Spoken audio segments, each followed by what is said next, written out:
Kein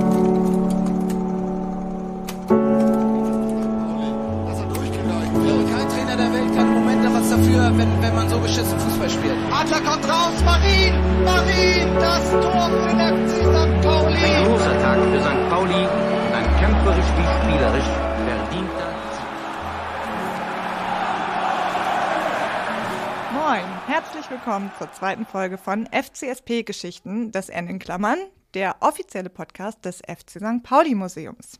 Ich heiße Selina und ich sitze hier im wunderschönen FC St. Pauli Museum in der Gegengrade des wunderschönen Millerntor-Stadions mit meinen Kollegen Christoph und Thomas.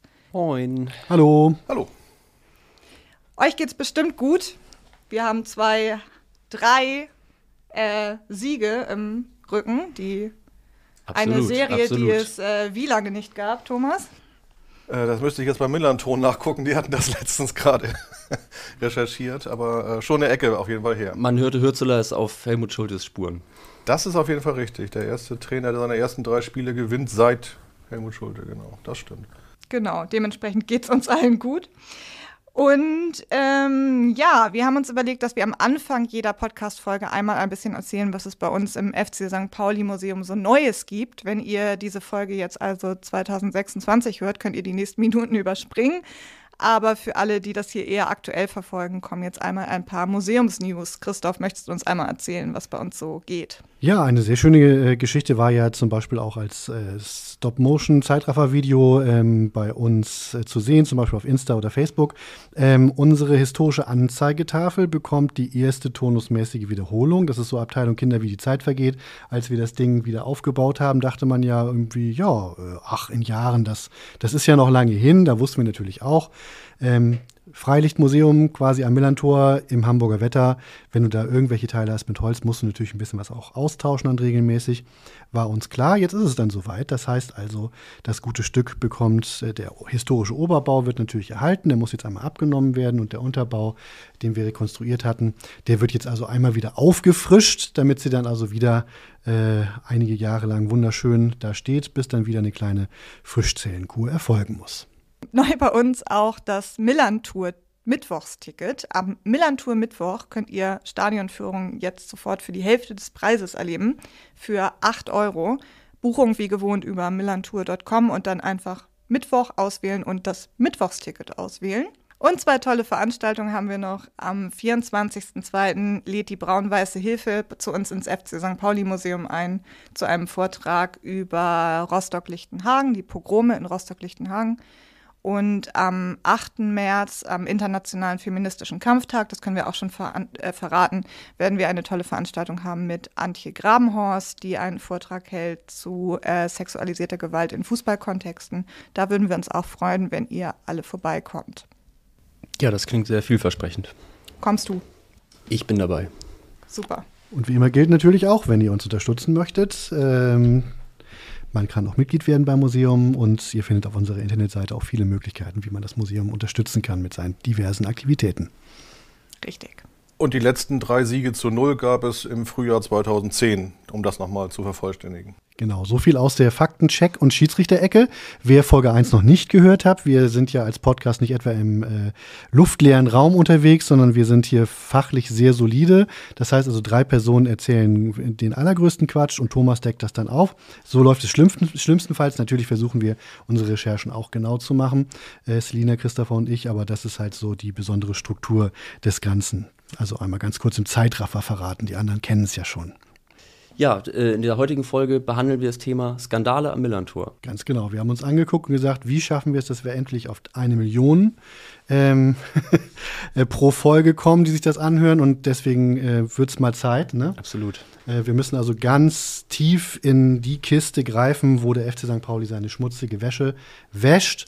Wo der FC St. Pauli auch am stärksten ist, muss man sagen. Allerdings, die Wäscherei St. Pauli ist eigentlich beinahe noch größer als die Fußballabteilung. Das muss mit diesen T-Shirts zusammenhängen, die den Verein ja auch so auszeichnen, wie man von Auswärtsfans immer wieder liebevoll erzählt bekommt. Ist das die Wäscherei, wo Jackson Irvine seine dreckige Wäsche wäscht auch? Ich glaube schon.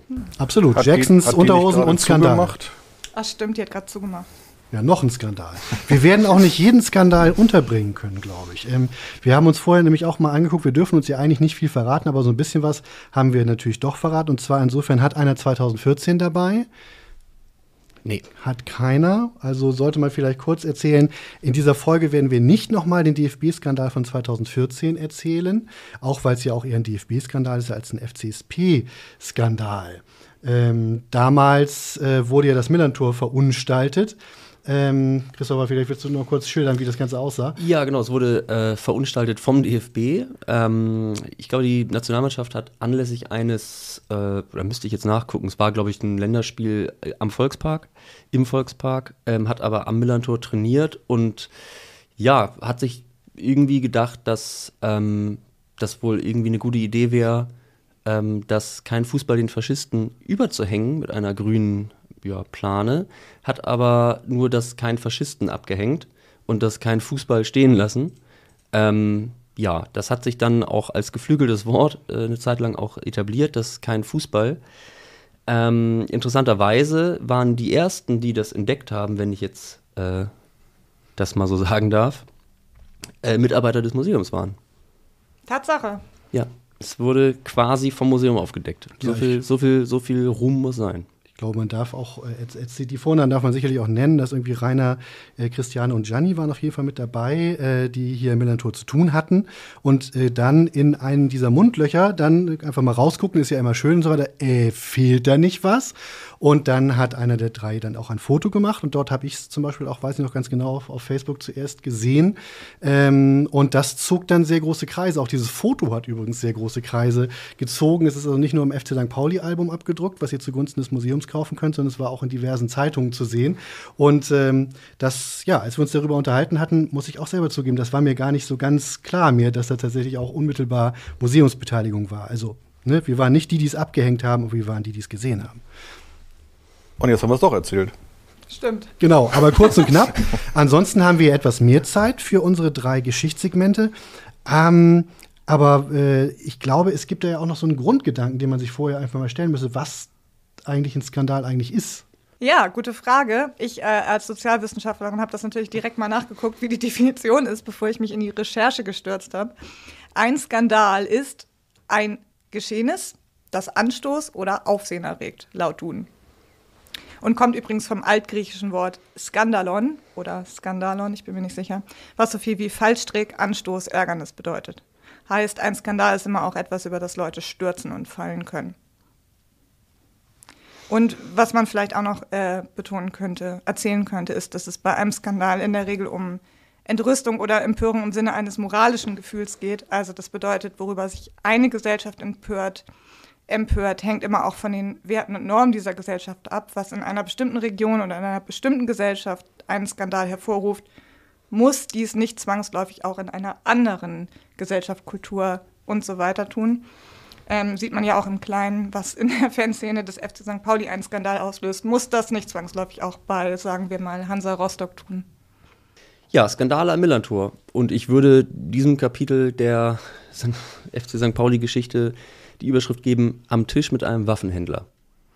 Das ist schon mal eine gute Einstiegshöhe. Der Sommer 2002 war der Beginn eines neuen Jahrtausends. War on Terror dominierte die Nachrichten. Deutschland stand vor einer Bundestagswahl. Der Pay-TV-Sender Premiere muss Insolvenz anmelden. Brasilien wird in Yokohama zum 5. Mal Weltmeister und der FC St. Pauli ist mal wieder aus der Bundesliga abgestiegen. Da schon mal eine erste Frage in die Runde. Habt ihr euch eigentlich zu Saisonbeginn immer die Kicker-Sonderhefte geholt? Nein. Ja. Relativ selten. Also tatsächlich zu Erstliga-Zeiten, weil das dann mehr Spaß gemacht hat, da in diese lustige Stecktabelle was reinzustecken. Ja, also ich war auf jeden Fall wirklich kompletter Kicker-Sonderheft-Junkie. Ich habe die wirklich auswendig gelernt. Ich war 15, 16, das war meine große Fußball-Nerd-Zeit. Da zähle ich noch bis heute. Ich glaube, die Leute können zufrieden sein. 10 Minuten und wir haben schon die ersten dramatischen Enthüllungen. Genau, eben. Und auf jeden Fall habe ich dann damals, ich erinnere mich gut, ich habe das Kicker-Sonderheft so studiert und mir alle Kader, aber natürlich FC St. Pauli, was haben Stefan Beutel und Dietmar Demuth, schaffen wir den sofortigen Wiederaufstieg. Und habe mir mal so angeguckt, was sind eigentlich so die Neuzugänge? So, und dann Jens Rasiewski von Eintracht Frankfurt, okay. Thorsten Traub von Reutling, Tobias Kurpjuweit, ja gut, jetzt wird es so ein bisschen, den kenne ich jetzt noch nicht. Abdul Iodo, okay. Und dann so, Moment mal, Abdul Iodo? Ja, jetzt werden sich manche fragen, ja, wer ist denn eigentlich Abdul Iodo? Erste Reihe, zweiter von rechts, auf dem Mannschaftsfoto des FC St. Pauli sitzt ein junger Mann namens Abdul Iodo. Neuer Topstürmer von der SG Wattenscheid 09. Ich habe auch sofort in meinem Archiv zu Hause geblättert, als ich das sah in deinen Recherchen. Und ja, er sitzt da wirklich. Genau. Und ich war natürlich, da habe ich gleich nachgeguckt, Abdul Iodo hat für SG Wattenscheid in der damaligen Regionalliga West relativ gut gespielt, viele Tore gemacht, tauchte aber nicht mehr auf. Wo war denn jetzt dieser Abdul Iodo? Ja, und dann hieß es plötzlich in einer kurzen Notiz im Hamburger Abendblatt, der Aufsichtsrat des FC St. Pauli lässt den Deal platzen. Eine kurze Notiz für einen veritablen Skandal am Millerntor. Was war passiert? Im Sommer 2001 verpflichtete der frisch gebackene Bundesligist den nigerianischen Abwehrspieler Yakubu Adamu. Viele werden sich, vielleicht nicht viele, aber einige werden sich erinnern, von der SG Wattenscheid 09.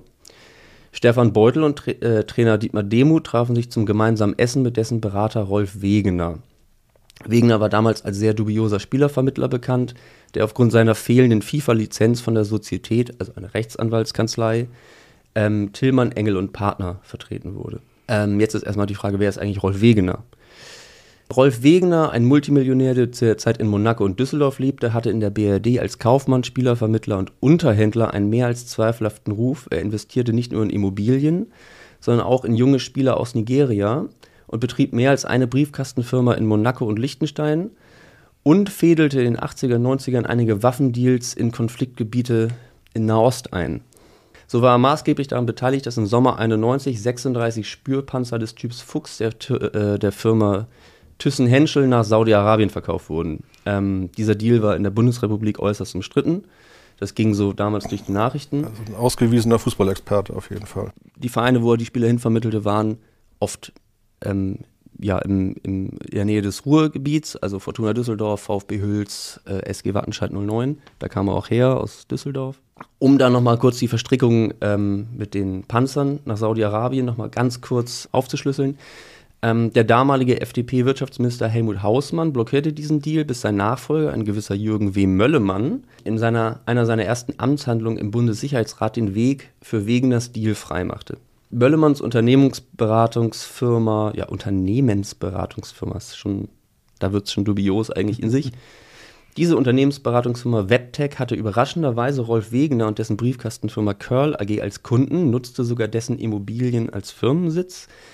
Ebenso waren Möllemann und Wegener auch gemeinsame Inhaber der Firma MSR sowie die liechtensteinische Briefkastenfirma Pointline AG, auf die ich später nochmal zu sprechen komme. Ja, eine ganze Menge. Bis dahin gibt es also Briefkastenfirmen, aber die Personen gibt es tatsächlich alle. Die Personen gibt es alle und muss ich vielleicht nochmal dazu sagen, alles, was ich hier sage, fußt auf Recherchen von anerkannten JournalistInnen der Zeit. Also ich denke mir hier nichts aus. Das ist alles. Also jetzt nicht die Zeitung der Zeit, sondern aus der damaligen Zeit. Genau. Zurück zum FC St. Pauli. Ins Jahr 2001. Yakubu Adamu wechselt also zum FC St. Pauli für eine Ausleihgebühr in Höhe von damals 200.000 Mark. Das ist schon ganz schön viel Geld damals gewesen. Das Geld überwies der Verein aber weder nach Wattenscheid noch zu dessen Ex-Club in Nigeria. Ich versuche, den jetzt mal richtig auszusprechen. Verzeihung, wenn es nicht klappt. Ivanyanwu National FC, der die vermeintlichen Transferrechte halten sollte, sondern zunächst auf ein Konto der Sozietät Engel, Tillmann und Partner. Soweit so dubios. Nach dem Bundesliga-Abstieg 2002 wurde mit Manager Stefan Beutel eben dann dieser besagte Abdul Iodo angeboten. Wieder Wattenscheid, wieder Rolf Wegener. Erneut setzte sich Beutel mit Wegener zusammen. Dem Transfer schien eigentlich nichts mehr im Weg zu stehen. Iodo wurde, wie gesagt, schon als Neuzugang geführt, war auf dem Mannschaftsfoto zu sehen. Doch der Aufsichtsrat um Peter Paulik und Dr. Peter Benkendorf intervenierte aufgrund dubioser Konstellationen in der Abwicklung. Aha. Genau. Was mag sowas dann sein? Das Geld sollte um Mitternacht in einem Aluminiumkoffer übergeben werden? Erneut sollte das Geld auf ein Liechtensteiner Konto überwiesen werden. Das ist ja ähnlich. Inhaber dieses Liechtensteiner Kontos war über Dritte natürlich mal wieder Rolf Wegener. Zudem fehlten wichtige Unterlagen zur Spielberechtigung von Iodo. Der Aufsichtsrat warf Beutel vor, sie bewusst im Unklaren gelassen zu haben. Beutel wiederum sagte, dass dem AR alle erforderlichen Unterlagen bereit liegen würden. Zudem bestritt Beutel, dass er wusste, wer Rolf Wegener war. Also, Stefan Beutel behauptet, er macht Geschäfte mit jemandem, von dem er nicht wusste, wer das ist. Genau, er sagt, er hätte nur zweimal mit ihm telefoniert und ihn einmal zum Essen getroffen. Du überweist auf dubiose Konten, aber weißt eigentlich gar nicht, wer das ist. Das ist schon mal interessant. Interessant ist auch, dass der Streit auf Führungsebene eskalierte und der damalige Torwarttrainer Volker Ippich intern einen Brief aufsetzte, in dem er Beutel der Lüge bezichtigte und sagte, Beutel hätte sehr wohl gewusst, wer Ralf Wegener war. Dazu möchte ich mal, dass Selina vielleicht einen Absatz aus Die Untoten vom Millantor von Christoph Ruf vorliest. Aus der Luft gegriffen? Während Beutel so tat, als kenne er Wegener nur rein geschäftlich und wisse nichts über die staatsanwaltschaftlichen Ermittlungen gegen ihn, gibt es mehrere Menschen im Verein, die mit eigenen Ohren gehört haben, wie er Witze über sein gutes Verhältnis zu Wegener riss. Und wiederum andere, die zugegen waren, als die beiden miteinander telefonierten. Dort sagte Beutel dann schon mal im Scherz, man könne ja Details bald, in Anführungszeichen, auf der Yacht in Monaco, eine solche besitzt Wegener, besprechen. Ja, so viel zum Thema, man wusste nicht, mit wem man da am Tisch saß. War ja nur im Scherz. War ja nur im Scherz. Scherz. Genau, Spaß. Peter Paulik und der ehemalige Vereinsarzt Doc Benkendorf verhinderten diesen Transfer von Iodo. Man muss natürlich auch sagen, dass die menschliche Komponente, also Abdul Iodo hat die Welt nicht mehr verstanden. Er wusste nicht, was los war.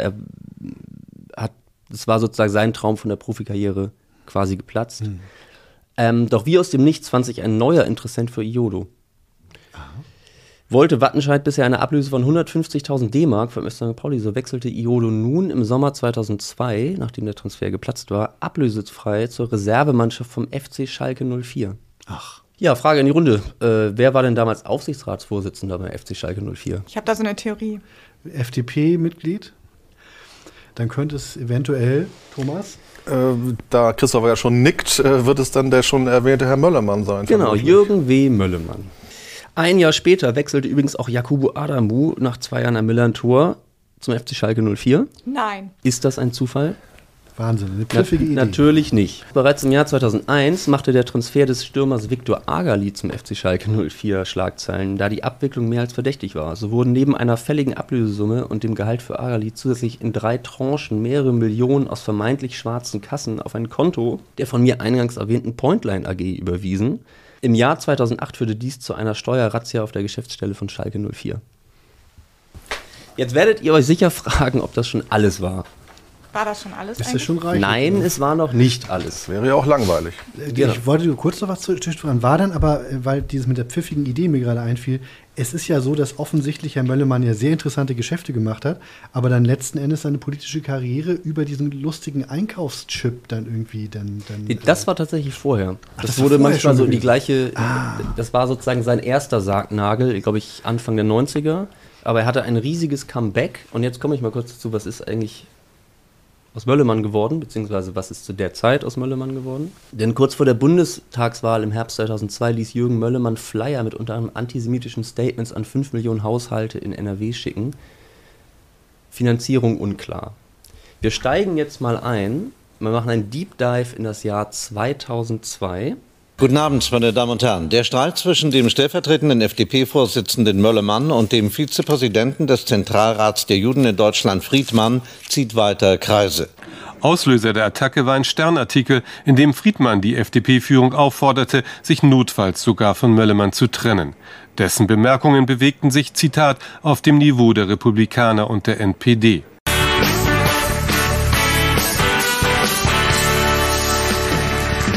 Ich habe mich gefragt, Mölli hat ja nochmal 5 Millionen Faltblätter losgeschickt, kurz vor Schluss. Ja?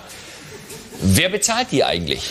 Eine ganze Menge schon Geld. Für die FDP, oder? Ja, aber eigentlich doch in erster Linie für ihn. Ja, aber damit die FDP in Nordrhein-Westfalen viele Stimmen bekommt. Der ist ja der Landesvorsitzende und will es auch bleiben. Ja, wir wissen zu dieser Stunde nicht, ob er es bleibt. Aber wir hören keine Hubschrauber, wir sehen... In der Spendenaffäre ist der frühere FDP-Vize Möllemann jetzt in die Offensive gegangen.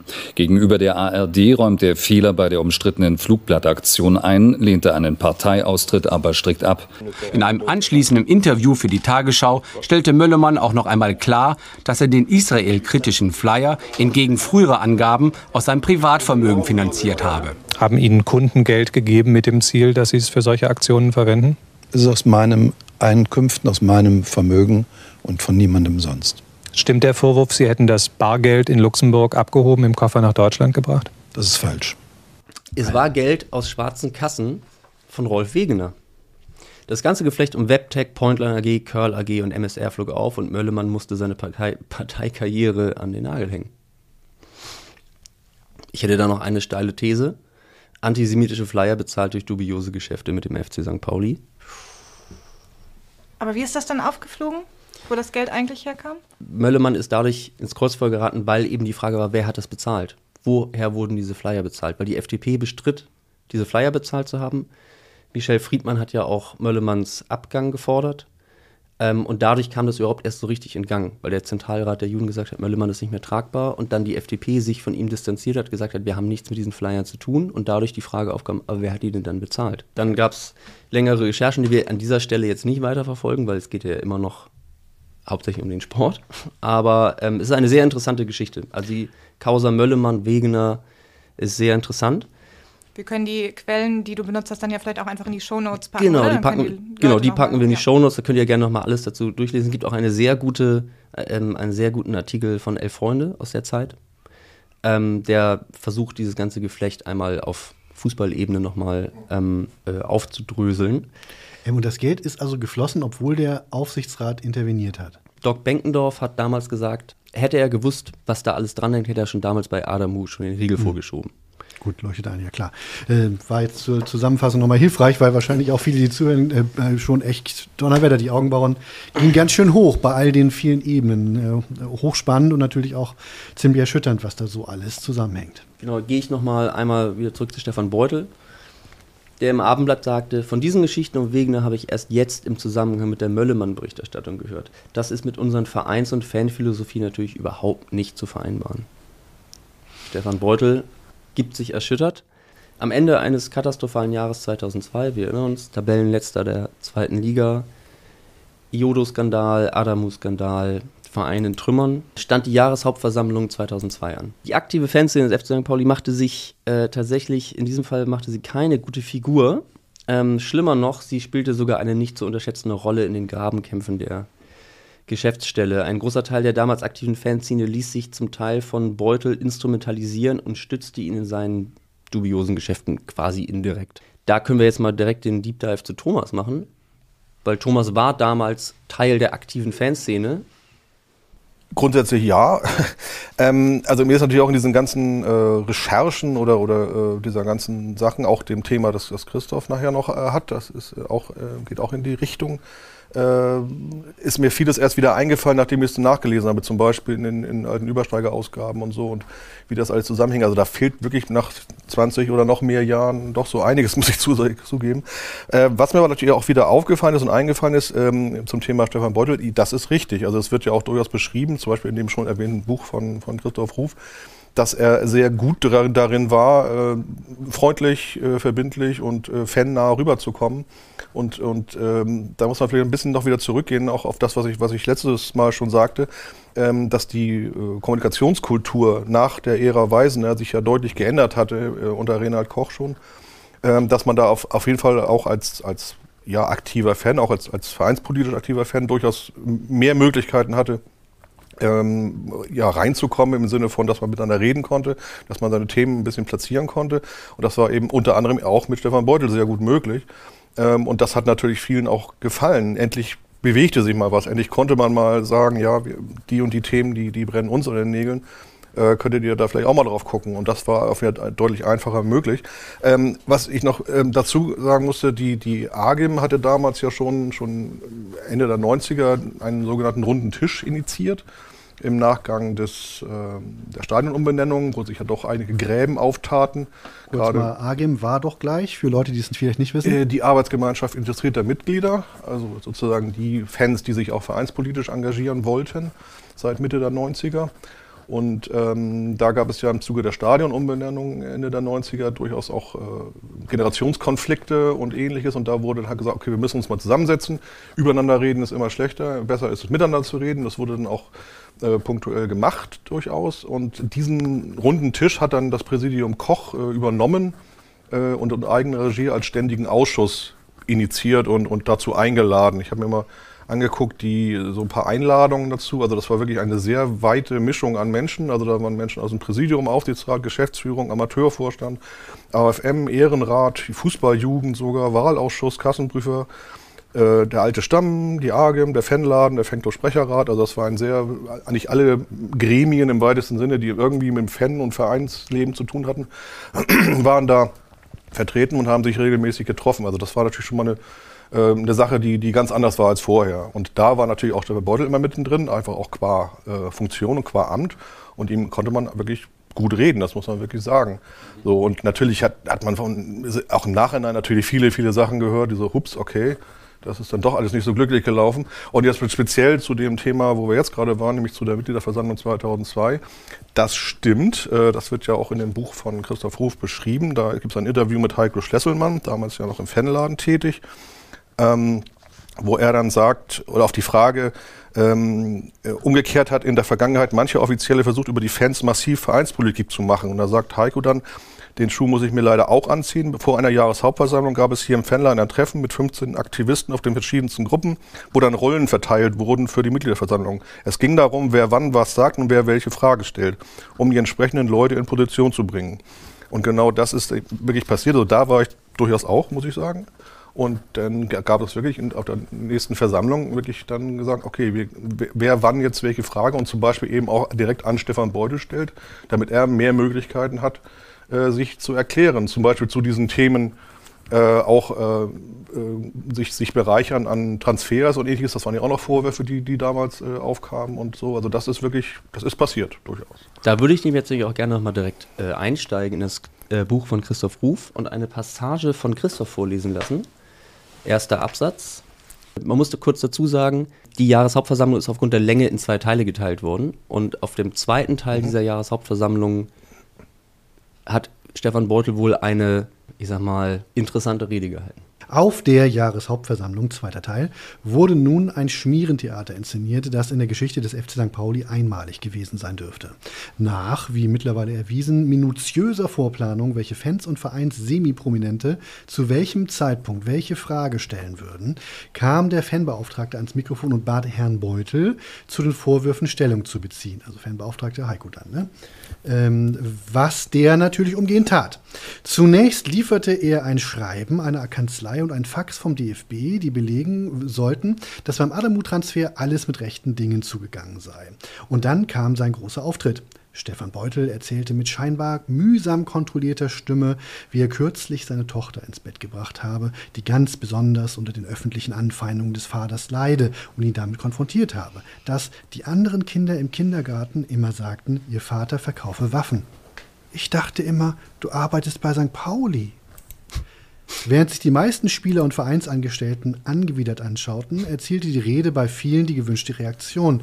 Das vermeintlich unschuldige Opfer einer skrupellosen Medienkampagne wurde lange beklatscht. Selbst das Fanmagazin Übersteiger, in dem sich heute keiner mehr Illusionen über die Skrupellosigkeit des Ex-Managers macht, kommentierte, Beutel schaffte es mit einer eindrucksvollen Rede, die Versammlung zu einen. Dazu noch ein Zitat aus dem Übersteiger zur JV 2002. Stefan Beutel konnte bei seiner Rede die haltlosen und aus der Luft gegriffenen Vorwürfe gegen ihn entkräften. Okay, wow. Wobei man aber dazu sagen muss, wenn man mal die Chronologie weitergeht, in der nächsten Ausgabe wurde er dann schon, auch der Auftritt von Beutel durchaus kritisiert. Also es ist jetzt nicht so, dass es da erstens nicht unbedingt Einmütigkeit gab, und auch sicherlich nach und nach im Laufe der Monate dann auch seine Rolle und seine Person immer kritischer gesehen wurden. Das gehört auch noch dazu, durchaus. Ja, heterogen war die Fanszene schon immer. Das auf jeden Fall. Ja, um das nochmal so ein bisschen jetzt so abzuschließen, Dazu würde ich auch, natürlich ist auch die Frage der Moral. Wir haben dazu ein Zeitzeugenzitat von dem damaligen Präsidenten Renald Koch. Aber in den vergangenen Jahrzehnten hat sich da ja auch einiges verändert. Ich kann mich daran erinnern, dass viele Spieler, gerade Brasilianer, ja auch im Besitz von Gesellschaften waren. So, und dann die Spieler, dann wurde das Geld auf ein Konto überwiesen und dann wurde das von da aus verteilt an die Inhaber des Spielers. Und da hat der Verein, der Abgebende, gar nichts bekommen. So, das war dann auch ein Modell. Und inwieweit das Modell zwischen diesem Herrn Wegener und seiner Scheinfirma und Wattenscheid war, weiß auch keiner genau. Wir müssen uns vorstellen, das sind so Transfergeschäfte. Wir reden ja auch nicht über Kleingeld damals. Das war für St. Pauli auch viel Geld. Und die sind natürlich ganz offiziell bezahlt worden. Und wenn eine Anwaltskanzlei, so wie du gerade gesagt hast, dann der Rechnungsempfänger war, dann war das bestimmt im Vertrag so festgehalten. Und was die dann mit dem Geld gemacht haben, das erschließt sich ja uns nicht, sondern wir haben ja dann den für uns akzeptablen Marktpreis für diesen Spieler bezahlt.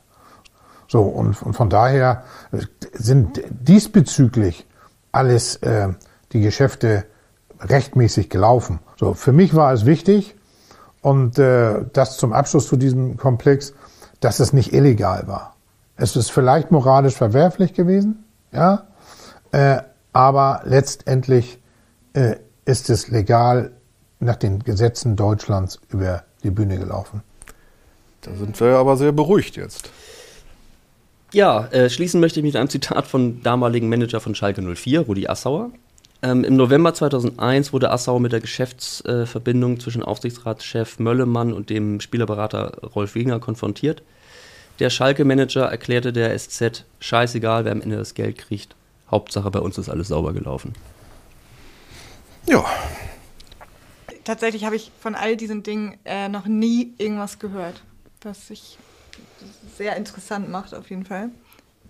Eine Frage, hat die Fanszene des FC St. Pauli dann quasi ihr eigenes Verhalten im Nachhinein auch mal kritisch noch quasi aufgearbeitet? Schwierig. Wie gesagt, Heterogenität. Wir haben natürlich jetzt auch vielleicht bei der Story von Christoph später nicht ähnlich, aber einen Fall, der in die gleiche Kerbe schlägt, der sozusagen die Fanszene als Big Player im Verein. Ich würde dazu, vielleicht können wir später uns noch mal so austauschen. Also auf jeden Fall grundsätzlich kann man sagen, dass es aber in dieser ganzen Zeit ab 2000, 2001, 2, 3, 4, diese ganze Zeit, die ja sehr, sehr turbulent war im Verein, mit Präsidiumswechseln, mit finanziellen Problemen und, mit ganz vielen Anschuldigungen von A nach B und da natürlich auch sich die Fanszene zum Teil gespalten ist, vielleicht ein bisschen weit, aber doch in die Richtung gehend und gerade auch in kleineren Gruppen, also zum Beispiel kann ich das aus der Übersteiger-Redaktion sagen, dass es da auch verschiedene Positionen gab, wo es dann auch teilweise auch zu menschlichen Problematiken kam. Und insofern, also da gab es intern auf jeden Fall, aber natürlich wie immer muss man sagen, in der Vor-Internet-Zeit, oder gut, natürlich gab es aber schon Internet, aber sagen wir mal, in der Vor-Social-Media-Zeit wurde natürlich sehr viel einfach auch in internen Gesprächen, in persönlichen Gesprächen vielleicht geklärt, nicht unbedingt, aber auf jeden Fall besprochen. Und das wurde alles nicht so öffentlich gemacht, wie es vielleicht heute der Fall gewesen wäre. Ich glaube, was man vielleicht auch sich noch in Erinnerung rufen müsste, um die emotionale Konstellation zu verstehen, ist, dass man ja auch, es war ja eine ungeheure Ereignisdichte. Es war ja gerade der beinahe Abstieg, ne? Also 1999, 2000, als man beinahe rausgeflogen wäre, dann der berühmte Aufstieg als Absteiger Nummer 1 und dann ging es aber direkt wieder ganz runter und diese Achterbahnfahrt war dabei und Stefan Beutel wurde, glaube ich, dann durchaus auch so ein bisschen wahrscheinlich mit als Positivfigur auch gesehen, weil er ja irgendwie auch beim Aufstieg mit dabei war, ne? Mhm.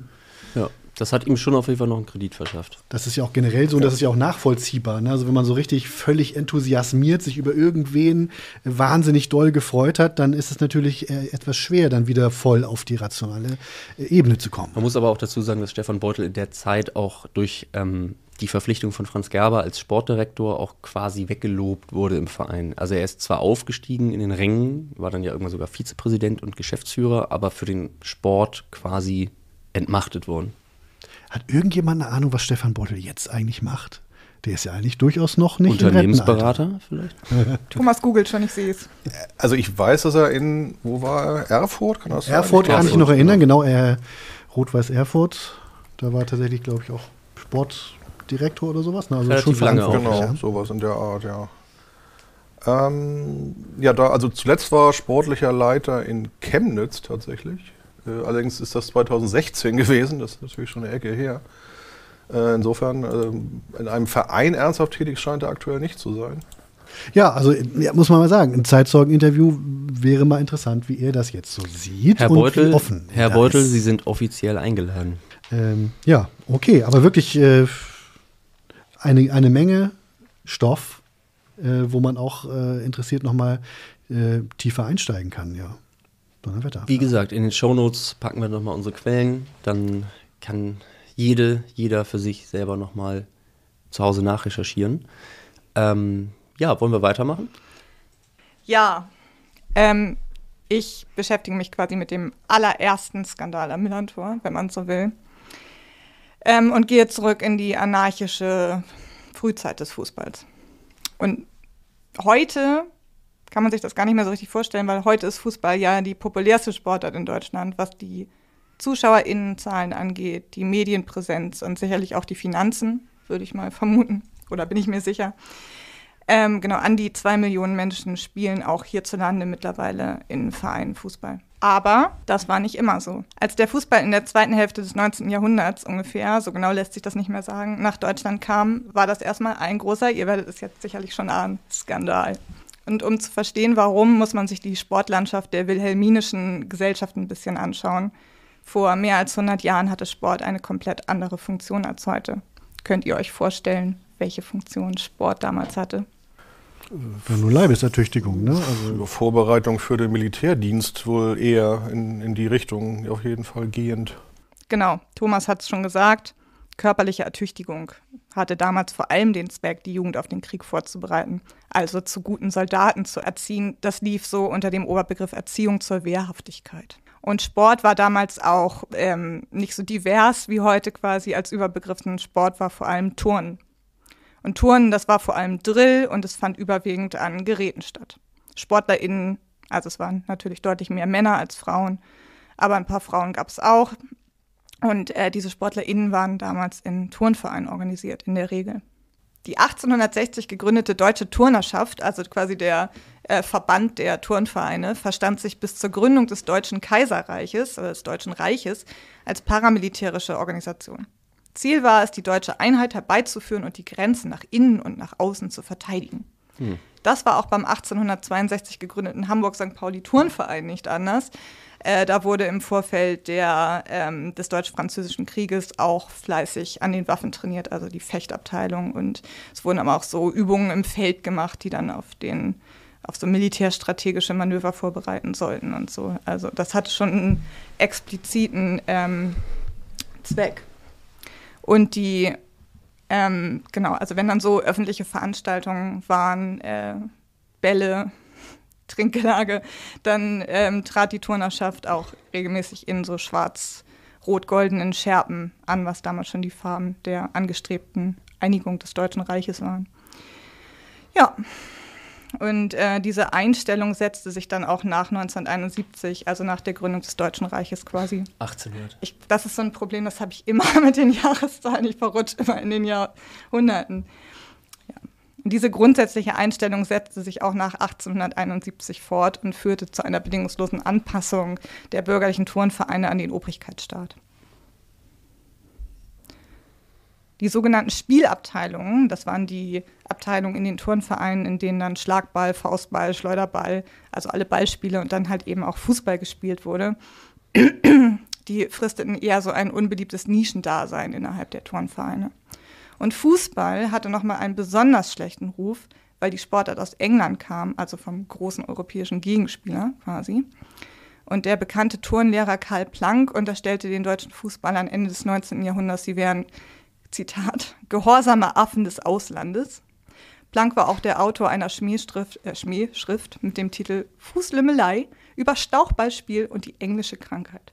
Lümmelei klingt ja so ein bisschen niedlich, ist aber oder war damals tatsächlich eine relativ starke Verunglimpfung. Da ist auch ein zweites tolles Wort. Strauchball? Ja, das kann ich auch gerne noch erklären.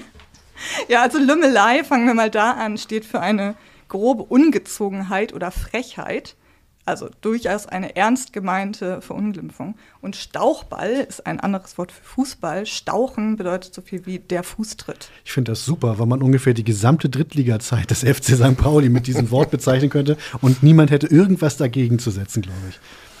Da habe ich den einen oder anderen Stauchball gesehen. Auf jeden Fall. Ja. Aber ganz im Ernst ist es ja doch erstaunlich, dass wir hier ja nun tatsächlich angesichts der Tatsache sitzen, dass es einen FC St. Pauli gibt, der sich dann ja gegründet hat. Also die müssen da ja irgendwie durchgekommen sein, trotz dieses gesellschaftlichen Gegenwindes. Ne? Sind sie, ja, da kommen wir dann später zu.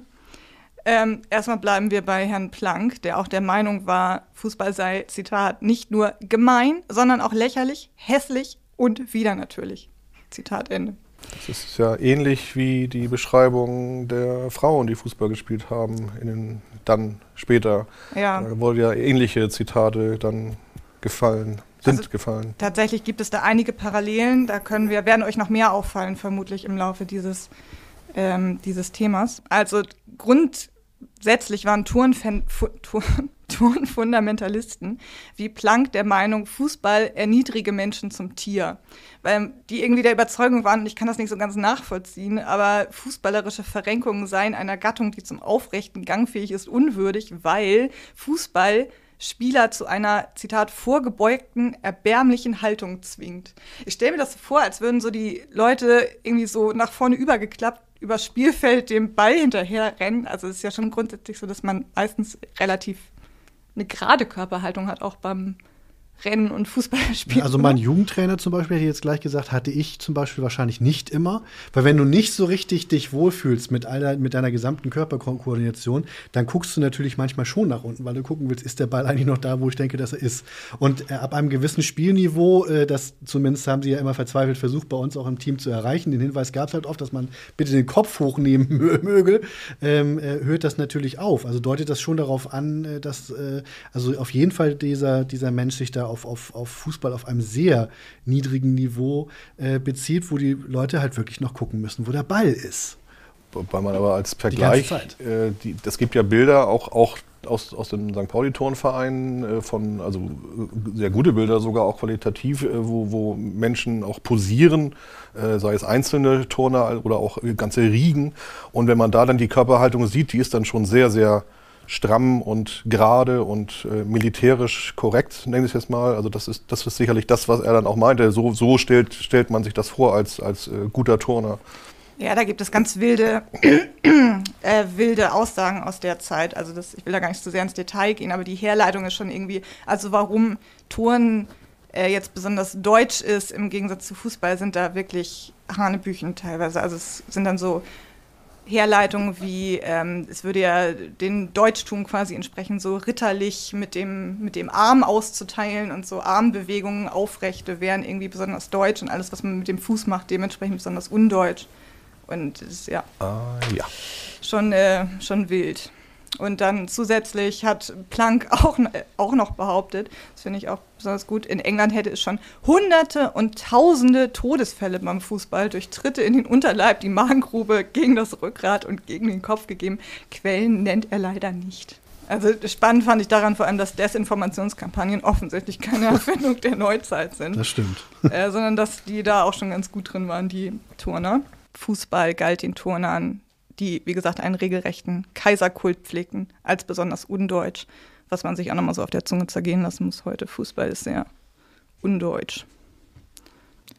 Ja, und um das nochmal einzuordnen, all diese Aussagen sind natürlich extrem nationalistisch, die vermeintliche Überlegenheit des deutschen Volkes betont, also auch sozialdarwinistisch und mit rassistischen Anklängen, wie das so dem Zeitgeist entsprach.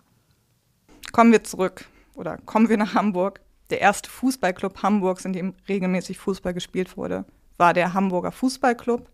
Und der wurde 1888 gegründet, ungefähr zu derselben Zeit, als Kaiser Wilhelm II. Den Thron bestieg, und zwar von Schülern des Wilhelm-Gymnasiums. Und das Wort Gymnasium legt es auch schon nahe. Fußball war zu Beginn kein Arbeitersport, weder in England noch in Deutschland. In Deutschland wurde der Fußball in der Frühzeit vor allem von Akademikern, Schülern und Kaufmannssöhnen vorangetrieben. Fußball war eine Freizeitmode für Bildungseliten und trotzdem skandalös.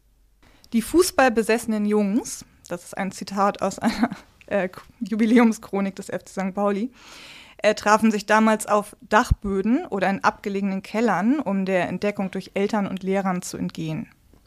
Gespielt wurde auf Wiesen, also möglichst weit weg, möglichst abgelegene Wiesen, auf versteckten Hinterhöfen, überall, wo man quasi möglichst nicht gesehen wurde. Und wer damals einen Ball mit einer echten Gummiblase besaß, hatte vermutlich sehr viele Freunde. Gespielt wurde aber grundsätzlich mit allem, was irgendwie rund war. Also sehr beliebt war auch der sogenannte Lumpenball. Da hat man einfach quasi Stoffreste zusammengebunden mit einem Band und hat damit Fußball gespielt. In Altona zum Beispiel war es Schülern noch 1905 verboten, Mitglied in einem Fußballverein zu sein. Und da war muss man dann sich auch vorstellen, der Altona Fußballclub, ist ja einer der ersten in Hamburg auch gewesen, schon 12 Jahre alt. Also der wurde 1893 gegründet. Wobei, nur ganz kurzer Einschub, das ist ja auch interessant, Altona gehörte ja damals noch gar nicht zu Hamburg, aber es wurde ja trotzdem ein Hamburg-Altona Fußballverband gegründet. Also da war man also schon deutlich weiter als die Politik oder die Stadtgeschichte sozusagen, dass man den Verband zusammengegründet hat für Hamburg und Altona, aber eben die politische Vereinigung ja noch deutlich länger. Das würde aber auch heißen, dass ist Altona 93 dann der älteste am Stück bestehende Fußballverein Hamburgs? Könnte sogar sein. Also der erwähnte HFC 88 ist ja einer der Vorgängervereine des HSV. Genau, ja. Da gibt es ja noch Germania 87, das aber auch ursprünglich ein Turnverein war, also kein reiner Fußballverein, das ist wirklich der HFC gewesen. Victoria gibt es seit 1895, also es gab da, aber es sind wenige übergeblieben sozusagen aus dieser Frühzeit, die wirklich jetzt bis heute bestehen. Also das sind, glaube ich, wirklich Altona und Victoria in der Hauptsache, die wirklich unter diesen Namen auch noch weiterhin bestehen heute. Ja, ja, ich habe zum Beispiel für die Recherche zu diesem Podcast die 25 Jahre Jubiläumschronik des DFB gelesen, die wir auch im Archiv haben. Und da wird der Altona Fußballclub auch, also der hat so 2 eigene Seiten, der wird auf jeden Fall sehr explizit behandelt, könnte man da nochmal nachlesen. Anfang des 20. Jahrhunderts gab es immer noch viele Turnlehrer, die Engländerei und Ballgetue mit Arrest bestraften. Viele junge Spieler legten sich deshalb ein Fußballpseudonym zu, also einen Spitznamen, um möglichst unerkannt Fußball zu spielen. Also wirklich ein Pseudonym, unter dem sie dann in Fußballvereine eingetreten sind, um nicht erkannt zu werden. Und das ist für uns, die wir ja auch relativ viel historische Recherchen betreiben und immer versuchen, irgendwie mehr rauszufinden über die Leute, die zu der Zeit Fußball gespielt haben, finde ich auch ganz interessant, weil man ja dann quasi, also manchmal gibt es da wirklich so Namen, die tauchen auf und man denkt so hieß der doch nicht wirklich. Und jetzt mit dieser Hintergrundinformation, dass sich die Leute tatsächlich Pseudonyme teilweise zugelegt haben, um Fußball zu spielen, ja, es ist einfach für die Recherche interessant. Jetzt wahrscheinlich nicht so sehr für die ZuhörerInnen dieses Podcasts, aber für mich war das sehr interessant. Wenn es dann noch welche gegeben hat, die dann vielleicht aus spaßeshalber sich für jedes Spiel einen neuen Namen zugelegt haben, dann wird man die ja nie mehr nachvollziehen können wahrscheinlich. Ja, Grandios klingt für mich auch so ein bisschen brasilianisch, dass man also quasi so einen Künstlernamen hat. Allerdings haben die dann versucht, dass es so üblichen Namensmustern dann genügt und nicht nur einen. Ich erinnere mich nur dunkel, dass ich mal irgendwann gelesen habe, dass es einen Spieler, ich weiß nicht mehr, ob er bei Altona gespielt hat, der Garn hieß, mit Doppel-R, Garn. Und dann irgendwann im Verlaufe der Berichterstattung er dann Garn in Klammern eigentlich Ehlers. Man macht es den HistorikerInnen auf jeden Fall nicht leicht, diese Spieler zu identifizieren. Die Fußballer kämpften nicht nur gegen das Turnestablishment und die Schulen und die reaktionären Turnlehrer, sondern auch die Kirchen störten sich daran, dass Fußballspiele vor allem am Heiligen Sonntag stattfanden und mit großem Lärm verbunden waren. Das war dann quasi eine Entehrung des Heiligen Sonntages für viele Kirchenvertreter. Und außerdem wurde die knappe, leichte Kleidung der Fußballer als Verletzung der Sittlichkeit angesehen. Okay. Auch hier wieder eine Parallele zu fußballspielenden Frauen. Ich wollte gerade sagen, ja. Weil ja mehr als die Knie eigentlich auch nie frei waren, wenn man so alte Bilder sich anguckt, aber das war dann schon genug. Das war genug, ja. Knie waren Tabu. Knie zeigen war nicht sittsam. Ja, und auch die Hamburger Tagespresse bekämpfte den neuen Sport quasi durch Missachtung. Die allermeisten Blätter berichteten in der Anfangszeit so gut wie gar nicht über Fußball. Unter Sport verstand man da eher Turnen, Rudern, Radfahren und Pferderennen. Und was man auch dazu sagen muss, ist, dass es relativ früh spezielle Sportzeitungen gab, die über Fußball berichtet haben. Die sind heute sehr, sehr schwer zu finden. Deshalb an dieser Stelle nochmal der Appell, wenn ihr einen ganzen Stapel Fußball-Fachzeitschriften von 1905 zufällig im Keller habt, würden wir uns sehr freuen, wenn ihr uns die zur Verfügung stellt. Auf jeden Fall. 1906 ginge auch. Wir würden auch 1907 nehmen. Wir würden auch 1918, 19 und 20 nehmen. Weiter im Programm. Eine einzige staatliche Stelle gab es, die von Anfang an das Potenzial des Fußballs erkannte. Könnt ihr euch vorstellen, welche das war? Eine staatliche Stelle? Eine. Na, der Deutsche Fußballbund kann es ja noch nicht gewesen sein. Der war nicht staatlich, nee. Nein, es waren die Schulbehörde. Das Landwirtschaftsministerium. Nein, es waren natürlich die Militärbehörden. Ja. Die stellten sogar Exerzierplätze für Spiele zur Verfügung und führten Spielrunden und Meisterschaften für Soldaten ein. Und das kam natürlich nicht von ungefähr, weil auf eine Sache konnten sich Turner und Fußballer zur Jahrhundertwende definitiv einigen. Wer sich durch Sport fit hält, kann das Vaterland besser verteidigen. Und das Vaterland verteidigen ist extrem wichtig. So, auf nach St. Pauli. Im Hamburg-St. Pauli-Turnverein, den wir eben schon mal kurz angesprochen hatten, von 1862, das war der Vorläuferverein des FC St. Pauli, gründete sich im April 1896 eine erste Spielabteilung. Und ob damals auch schon direkt Fußball gespielt wurde, lässt sich heute nicht mehr so genau sagen. Fest steht, dass die Spielabteilung anfangs so wenig Zulauf erhielt, dass sie sich bereits kurze Zeit später wieder auflösen musste, im September desselben Jahres. Und dann gab es 1899 einen zweiten Anlauf. Und die Protokolle der Spielabteilung aus dieser Zeit, die wir im Archiv haben, was ein ganz großer Schatz ist. Ich glaube, Michael Pahl hat die damals aus dem Turnverein abgerungen, ne? Ja, das war so im Zusammenhang mit den Vorbereitungen, den Recherchen fürs Jubiläumsbuch. Hat Michael mit Jörn Kreuzer da recherchiert. Und vielen Dank auch nochmal an den Hamburg-St. Pauli-Turnverein, dass wir das durften. Ja, weil das ist wirklich ganz wertvoll. Gerade aus einer Zeit, wo es noch nicht so viel Berichterstattung gab. Aber wie gesagt, wir haben diese Protokolle, wir haben sie transkribiert und können daraus sehr viele wertvolle Informationen entnehmen. Zum Beispiel die Information, dass ab 1899 mehr oder weniger regelmäßig Fußball trainiert wurde. Nicht gespielt im Sinne von Wettspielen gegen andere Teams, aber trainiert. Wettspiele gegen andere Mannschaften gab es erstmals 1907. In der Chronik zum 125. Bestehen des Turnvereins steht, dass die neu gegründete Spielabteilung zunächst im Verborgenen lebte und von den Mitgliedern als nicht vollwertig angesehen wurde. Dazu kann man vielleicht ein paar Zitate aus diesen Protokollen, die Selina eben erwähnte, mal, also was das Verhältnis der Fußballer oder der Spielabteilung eben mit dem eigentlichen Turnverein angeht. Also da finde ich ein paar Sachen ganz interessant. Also als Beispiel schon um 1900 ein Eintrag. Da ging es darum, den Antrag dem Turnrate, das ist also dann die Vereinsführung in etwa des Turnvereins, der Turnrat war ein ganz wichtiges Gremium, den Antrag diesem Turnrat nahezulegen, statt der mehreren Schauturnen ein Turn- und Spielfest aller Abteilungen unseres Vereines auf dem Heiligen Geistfeld zur Ausführung zu bringen, wird vom Antragsteller Reese zurückgezogen, weil er aus dem Gange der heutigen Verhandlungen zu erkennen glaubt, dass unser Verein für solche galoppierende Fortschrittsideen nicht empfänglich ist. Also das ist dann schon so etwas resignierend, hört sich das an. Das ist eigentlich erst 1900, also da ging es ja gerade erst los. Wenn man also ein paar Jahre weiter guckt, dann sind wir nämlich schon 1910, also kurz bevor offiziell auch Fußball gespielt wird dann. Eine Sitzung, da legt ein Herr Bitter auf sein Amt als Schriftwart nieder, da der Turnrat den Spielausschuss in keiner Weise anerkennt und ihm in jeder Weise die größten Schwierigkeiten bereitet und der Kreisausschuss seine Berichte einfach nicht abdruckt. Also auch ein etwas frustrierter Herr augenscheinlich. Ja. Und was ich dann noch sehr interessant fand, es gab augenscheinlich auch eine Ringerabteilung im Turnverein. Und für diese Ringerabteilung berichtet ein Herr Wohlgehagen, dass dem Vorstand durch die fortgesetzten Hindernissen, welche ihm von Seiten des Turnrats in letzter Zeit in den Weg gelegt worden ist, eigentlich das Vereinsinteresse abgeschwächt worden ist. Also auch da in dieser Ringerabteilung war die Stimmung nicht besonders gut. Aber durch die Vereinigung der beiden Abteilungen verspricht er sich einen besseren Erfolg gegenüber den Angriffen des Turnrats. Also da ging es dann wohl um eine Vereinigung der Ringer- und Spielabteilung, um eben gegenüber dem Turnrat eine stärkere Stimme zu haben. Also insofern, das Vereinsleben war nicht so richtig harmonisch augenscheinlich in jener Zeit. Nee, da gibt es auch noch ein Zitat aus der Chronik zum 50. Vereinsjubiläum des FC St. Pauli. Da heißt es dann auch, Zitat, die Turnratsmitglieder, zumeist in Ehren ergraut, zeigten wenig Verständnis für die modernen Mannschaftsspiele.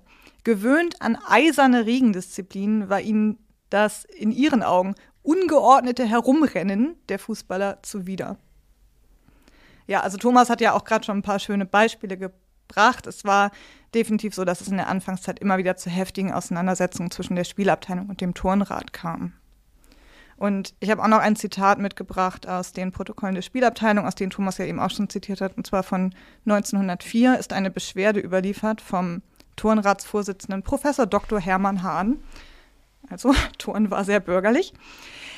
Ich zitiere: Dann machte der erste Vorsitzende Achilles bekannt, dass dem Turnrad einiges in unserer Spielabteilung nicht gefällt und erteilt unserem Vereinsvorsitzenden Professor Dr. Hermann Hahn, welcher deshalb in unserer Versammlung erschienen ist, das Wort. Professor Hahn hält eine längere Rede über das Spielen und sagt unter anderem aus, dass das Spielen unter dem jetzigen Spielausschuss zu einer Spielerei ausartet und überhaupt keine Ordnung mehr bei den Spielen herrsche, etc.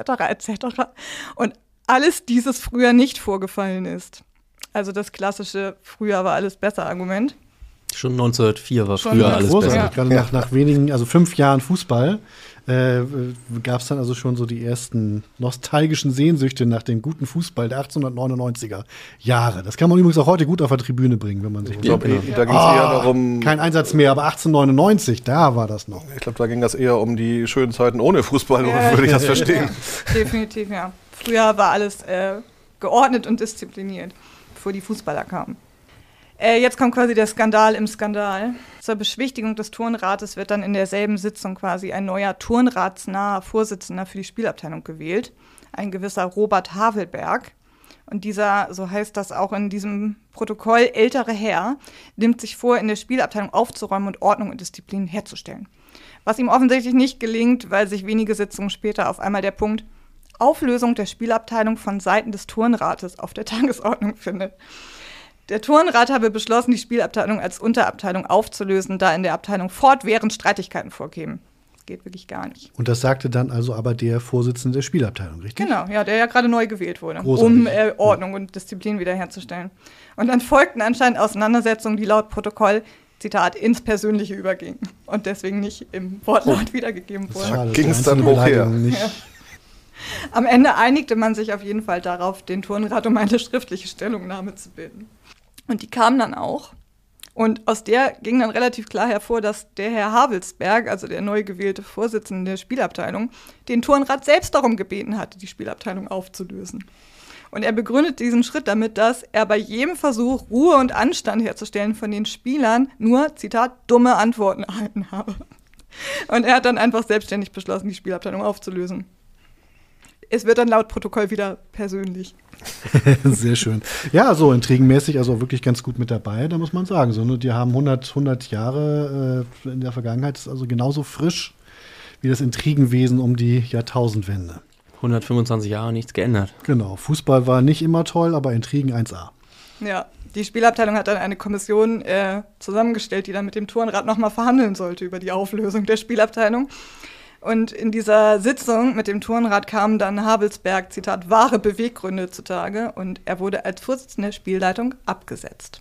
Also kein Robert Havelsberg-Platz auf dem Heiligen Geistfeld. Nein, eher nicht. Genau, diese Auseinandersetzung ist natürlich, und das belegt das ja auch, was Thomas vorhin schon vorgelesen hat, exemplarisch für sehr, sehr viele Streitigkeiten zwischen der Spielabteilung und dem Turnrat. Aber mit zunehmender gesellschaftlicher Akzeptanz und Popularität des Fußballs wurden diese Konflikte weniger. Spätestens 1909 wurde Fußball quasi hoffähig durch den hohenzollernschen Kronprinz Wilhelm von Preußen. Der stiftete den Kronprinzenpokal, also einen Fußballpokal.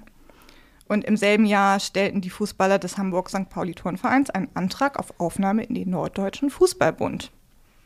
Das war jetzt auch kein Zufall, dass das in dem Jahr passiert ist.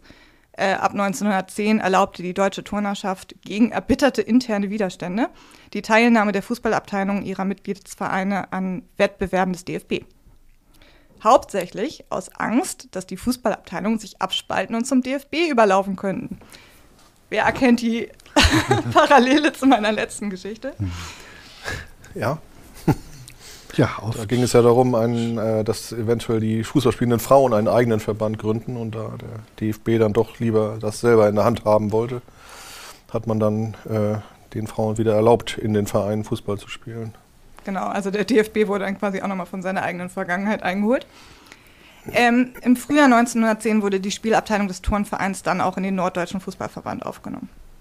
Und 1911 war die erste Saison, in der die Fußballer des Turnvereins am geregelten Spielbetrieb teilnehmen konnten. Deswegen ist 1910 heute das offizielle Gründungsjahr des FC St. Pauli. Und natürlich auch das Jahr, nachdem der Betreiberverein des FC St. Pauli Museums benannt ist. Auch sozusagen die klare Begründung, warum gefühlt jede Veranstaltung im Kontext des FC St. Pauli um 19:10 Uhr anfängt.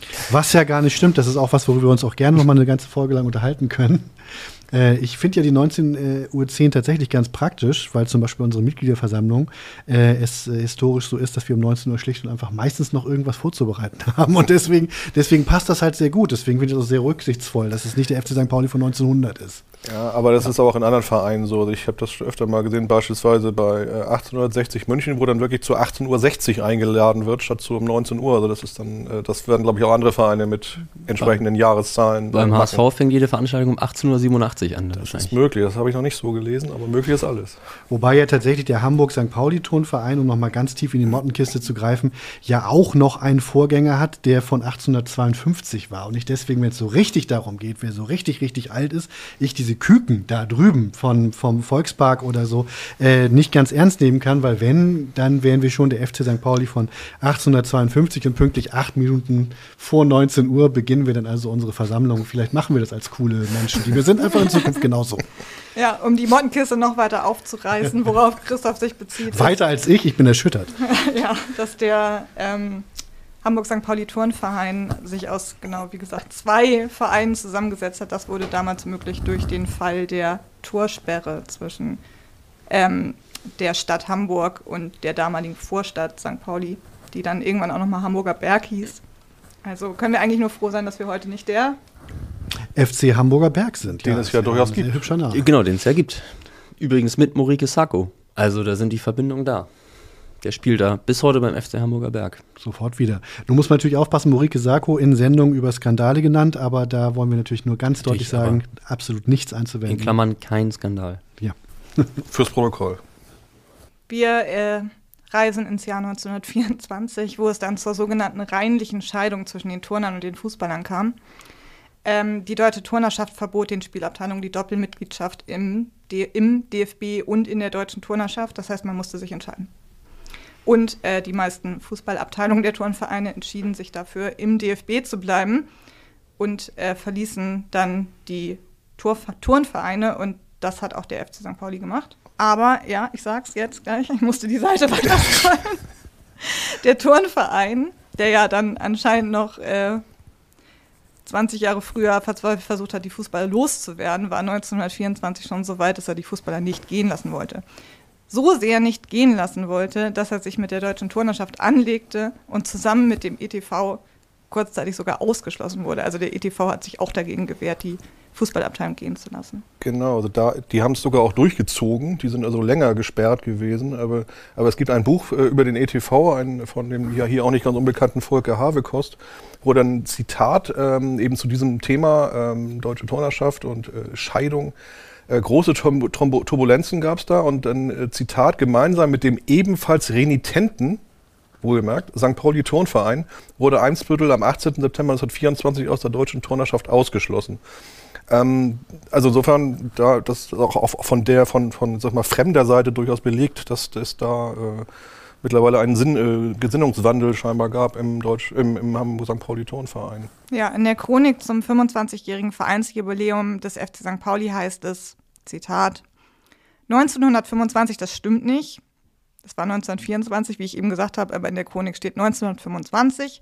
Erzwingt die Deutsche Turnerschaft die Trennung zwischen Turnern und Sport. Unser Stammverein, der ursprünglich mit uns auf Biegen oder Brechen gleich dem Eimsbüttler Turnverband kämpfen wollte, fügte sich der Deutschen Turnerschaft und wir mussten aus dem Hamburg St. Pauli Turnverein scheiden. Wir nennen uns nun FC St. Pauli von 1910 e.V. Yay! Kenn ich. Ja, sehr schön auch dahin geleitet. Immerhin bis heute gehalten. Ja. Das stimmt. Und renitente Menschen haben natürlich das eine oder andere ausgegründet. Ja, Christoph, wollen wir zu deinem Thema kommen? Die passt tatsächlich auch gut zu den renitenten Fans der Amateure, die du letztes Mal vorgestellt hast. Insofern, wer da angefangen hat zu hören, wird einige Namen auch wiedererkennen und auch Konfliktlinien, die hier weiter gezogen werden. Es gibt noch so viele tolle Geschichten, die man auch erzählen könnte zu Skandalen, aber ich erzähle jetzt mal nichts zum Bauskandal der 1960er oder Aufsichtsrat versus Corny Littmann oder Heutzer-Schnitzler-Wett-Skandal. Das ist übrigens ein schöner Zungenbrecher, wenn ihr es mal probieren möchtet, sondern ich gehe halt in das Jahr oder in die Saison 1995-96 zurück.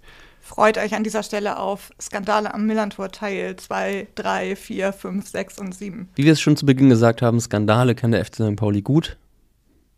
Wie wir jetzt schon an 2 Beispielen und jetzt am 3. Beispiel auch noch hören werden. Vermutlich mal schauen, ob das dauert einen kleinen Moment, bis der eigentliche Skandal losbricht. So wie das hier in meinen Notizen ist. Jedenfalls möchte ich euch mitnehmen. Nach 95, 96 schon erzählt, war eine ganz schöne Zeit. Januar 1996, nach der Hinrunde stand der FC St. Pauli auf Platz 9 und das nicht in der 3., nicht in der 2., nein, in der 1. Bundesliga und das als Aufsteiger. Also muss man wirklich sagen, sportlich sehr schöne Situation. Wir erinnern uns kurz an den wunderbar chaotischen Aufstieg mit 5:0 gegen Homburg 1995. Das können wir ein anderes Mal noch erzählen. Also es ist halt Januar, es ist Hamburg und da hatte doch jemand die Idee, die viele Fußballteams auch schon gehabt hatten, vielleicht trainieren wir woanders. Hier in der Variante andalusische Sonne statt gefrorener Boden. Leider hat in der Frühzeit des Internet wohl niemand auf einem geeigneten Wetter- oder Reiseportal nachgeschaut. Denn auf die Frage, wann regnet es in Andalusien, heißt es heute, zwischen November und Februar kann es in Andalusien schon mal feucht zugehen. Dann regnet es recht häufig. Nun hat man also diese Möglichkeit, dann hat man auch eine relativ lange Winterpause, dann hat man die Reise dann eben aber ja doch gebucht. Und deswegen nehme ich euch jetzt mal mit in die Hölle von Chiclana. Ja, also gut aufgelegte Kiezkicker kamen da unter in einem Hotel, soweit toll, 5 Sterne, Playa La Barosa, das heißt heute Hip Hotel, was ich sehr schön finde und auch hip finde, Barosa Park. Ein Urlaubsparadies mit wunderschön angelegten Gärten und ansprechendem Ambiente. Neben speziellen Ermäßigungstarifen für Golfer bietet unser Hotel eine Vielzahl von anderen Sportaktivitäten. Diese Gratiswerbung habe ich auch deswegen eingefügt, weil das Hotel vom FC St. Pauli insgesamt nicht allzu viel Liebe bekommen hat. Ich bin dort selber noch nicht gewesen und ich erwarte mir auch keine Einladung. Aber hey, vielleicht einfach mal was Nettes über Playa La Barosa erzählen, dachte ich mir, ist zum Einstieg ganz nett. Ich habe mir das Ganze hier ein bisschen zurechtgelegt in zwanglos bildungsbürgerlicher Manier nach der Grundstruktur des aristotelischen Dramas. Ach was. Drunter machen wir es ja sowieso nicht. Und deswegen erster Akt, die Warnung. Zu jeder guten Gruselgeschichte gehört eine Warnung. Der Geist von Hamlets Vater, die alte Seherin, die warnt nicht, im Spukhaus zu übernachten, sowas. Und genau diese Rolle, die übernimmt nun hier Andi Brehme, damals 1. FC Kaiserslautern, ein Verein, der ebenfalls in die gleiche Ortschaft in Andalusien gereist war. Masseur Wolli Wollmann, der damals mit dabei war, erinnert sich in unserem Zeitzeugeninterview. Weil Kaiserslautern war schon da, wie wir ankamen. Und dann saßen wir den Abend mit denen noch zusammen, auch mit Brehme. Und der hat schon gesagt, ich könnte abreisen, das bringt doch gar nichts hier. Ne? Guter Start. Ja, wunderbarer Start, wenn man da ankommt, total desillusionierte Fußballer in der Lobby sitzen. Und ich glaube, Schalke 04 war irgendwie auch schon abgereist. Der FC St. Pauli aber blieb. Und er versuchte tatsächlich auch erstmal das Beste draus zu machen. In einer Zeit übrigens, die wirklich aus heutiger Sicht ein bisschen fremd ist, wenn man sich die Zeitungen der Zeit anguckt. Das habe ich dann nämlich auch mal gemacht, um mal zu sehen, so was stand denn da so zu diesem Thema in einer typischen Hamburger Zeitung, hier also dem Abendblatt. Da ging es viel um zum Beispiel den HSV-Präsidenten Uwe Seeler. Ein Idol stößt an seine Grenzen. Heute hatte das gar nicht mehr so auf dem Zettel, dass tatsächlich Uwe Seeler diese schwierige Rolle eingenommen hatte. Es wurde dann auch gestritten, ob Leo Manzi eine Vertragsverlängerung bekommen sollte. Und Bernd Hollerbach, damals vom FC St. Pauli, zum HSV gewechselt, war ein sehr großes Thema. Also mit dem Umweg Kaiserslautern, wollte ich wollte es gerade sagen. Ein halbes Jahr Kaiserslautern lag da aber zwischen. Das war kein direkter Wechsel, aber er hat natürlich trotzdem dann für Aufmerksamkeit gesorgt, als er wieder zurück nach Hamburg kam, aber eben zum HSV wechselte. War das Hochverrat? Genau das. Absolut. Ja. Absolut, es gab alles. Es gab Schmähgesänge, Aufkleber, Banner. Also da gingen die Emotionen wirklich absolut Persona hoch. non grata. Also auch ein Skandal in sich. Ansonsten aber an der Zeit, sportlich sah es ganz gut aus. Holler-Bashing war so die Nebensportart. Der FC St. Pauli bestach durch Hallenzauber beim Ratsherren-Cup. Carsten Pröpper, Mittelfeldregisseur, wird zum besten Spieler des Turniers gewählt. Also Carsten Pröpper, sehr guter Fußballer. Die Mannschaft ist also dann auch abgebildet mit einem Riesenpokal, wo ich mich frage, warum haben wir den eigentlich nicht? Ja, wo ist dieser Pokal? Ja, also da kann man wirklich mehrere Kleinkinder drin unterbringen. Ein Hallenpokal, ich weiß auch gar nicht, dafür muss man einen Anbau machen. Wir haben einen Ratsherren-Cup im Archiv, der ist eigentlich von 1994. Ja, die haben auf jeden Fall, also wenn ich mir das Zeitungsfoto angucke, größenmäßig noch verdreifacht. Auf Badewannengröße? Ja, also St. Pauli-typisch. Es gab damals wohl auch so eine richtige Serie und so weiter. Die haben wir dann natürlich nicht gewonnen. Aber jedenfalls da, beim Ratsherren-Cup, haben wir wirklich auch den anderen Hamburger Verein weit hinter uns gelassen. Der wurde nur Vierter. Und zum Beispiel gegen Spartak Moskau haben wir gewonnen. Und zwar sogar mit 7 Toren. Nicht ganz schlecht. Gute Zeit sportlich, konnte er eigentlich nur noch besser werden. Und jetzt noch so eine richtig schön lange Winterpause. Das ist so ein bisschen auch Erinnerung an die aktuelle Zeit. Ne? Jetzt gab es die ja mit dieser merkwürdigen WM und damals war die Pause halt auch sehr lange. Der 17. Spieltag war am 10.12. zu Ende und erst Anfang Februar sollte dann wieder Fußball gespielt werden. Deswegen konnte man so schön viel Hallenfußball spielen und deswegen konnte man auch so schön ins Trainingslager spielen. Und deswegen wurde dann auch beschlossen, Trainingslager keine 5 Tage, keine 6 Tage, nein, 12 Tage. Es sollten 12 Tage werden, die den Verein erschütterten. Also das war der erste Akt, die Warnung. Jetzt kommt im zweiten Akt in jedem guten Drama nach Aristoteles eine Steigerung. Ich überschreibe dieses Kapitel mit Hubschrauberheer. Das habe ich aus der Presse. Ja, im Abendblatt wurde es auch so eingeleitet. Alle Reisenden glauben, dass sie unterwegs sind ins bessere Leben. Nur fort von den bekannten Plätzen, wo alles so ausgelaugt ist. In der Ferne soll alles schöner sein. In Ordnung. Aber ja, ihr habt ja eben schon gehört, wie Andi Brehme die Hamburger dann also empfing, als sie dann da ankamen. Und es war halt schlicht und einfach so, Andalusien hin oder her, Spanien hin oder her, es hat die ganze Zeit geregnet. Ne? Die Abreisen häuften sich also. Schalke, Kaiserslautern hatten wir schon gehört. Der FC St. Pauli versuchte aber tatsächlich das Beste draus zu machen. Und Udi Maslow war laut Presse nach Begehung des Geländes dennoch zufrieden. Kenner, Zitat, hier Udi Maslow, der Rasenplatz hat eine Drainage. Das wurde hier beim Millern-Tor nicht immer so gemacht. Hat er da nicht auch irgendwie so einen Witz über das Ertrinken gemacht? Das kam dann etwas später, weil die Drainage vielleicht doch nicht ganz so gut funktioniert hat. Aber so insgesamt fing das Ganze eigentlich relativ happy an. Und man fragt sich, wo soll denn hier jemals ein Skandal draus werden? Sie machten einen Test gegen den CS Lebrija, glaube ich, aus der 4. spanischen Division. 1000 Zuschauer, eine uniformierte Kapelle, die gleich 4-mal die deutsche Nationalhymne intoniert. Die mitgereisten Fans werden begeistert gewesen hilft besser, sein. Ja, absolut. Es gab sogar einen eigens abgegrenzten VIP-Bereich und während des Spiels gab dann also ein livrierter Butler, der lief da rum und der kredenzte den Leuten dann Sherry. Der Platz, so meinten alle, sei überraschend gut bespielbar. Aber das war ja auch nicht der Platz in Chiclana, wo das eigentliche Trainingslager stattfand. Also man hat sich da am Anfang bei der Ankunft wirklich alle Mühe gegeben, sich das Ganze so einigermaßen zurechtzurücken. Mannschaftsarzt Benkendorf erzählte zum Beispiel dem Fernsehen damals, dem Sender Hamburg 1. Sie können trainieren, Sie dürfen froh sein, dass Sie trainieren können, denn in Deutschland kann man überhaupt nicht trainieren. Sie können hier laufen auf Rasen, Torleute können fliegen auf dem Rasen hier. Also insofern ist es eigentlich ganz in Ordnung. Es ist noch nicht so blau, es ist ein bisschen dunkelblau, aber nicht hellblau. Okay, die Farbenlehre auch sehr wichtig. Absolut, sehr viel Blau da drin. Er blickt, muss man dazu sagen, in diesem Fernsehbericht nach oben. Dann gemeint ist also der Himmel, nicht etwa die neuen Vereinsfarben. Ja, aber tatsächlich, der Trainingsplatz war wirklich immer noch nass und jetzt wird es eben langsam so ein ganz klein bisschen absurd. Man hat dann im Fernsehen gesehen, dass gerade Atletico Madrid unter derselben Problemlage leidend einen Hubschrauber benutzt hat, um den Platz mit dessen Rotoren trocken zu föhnen.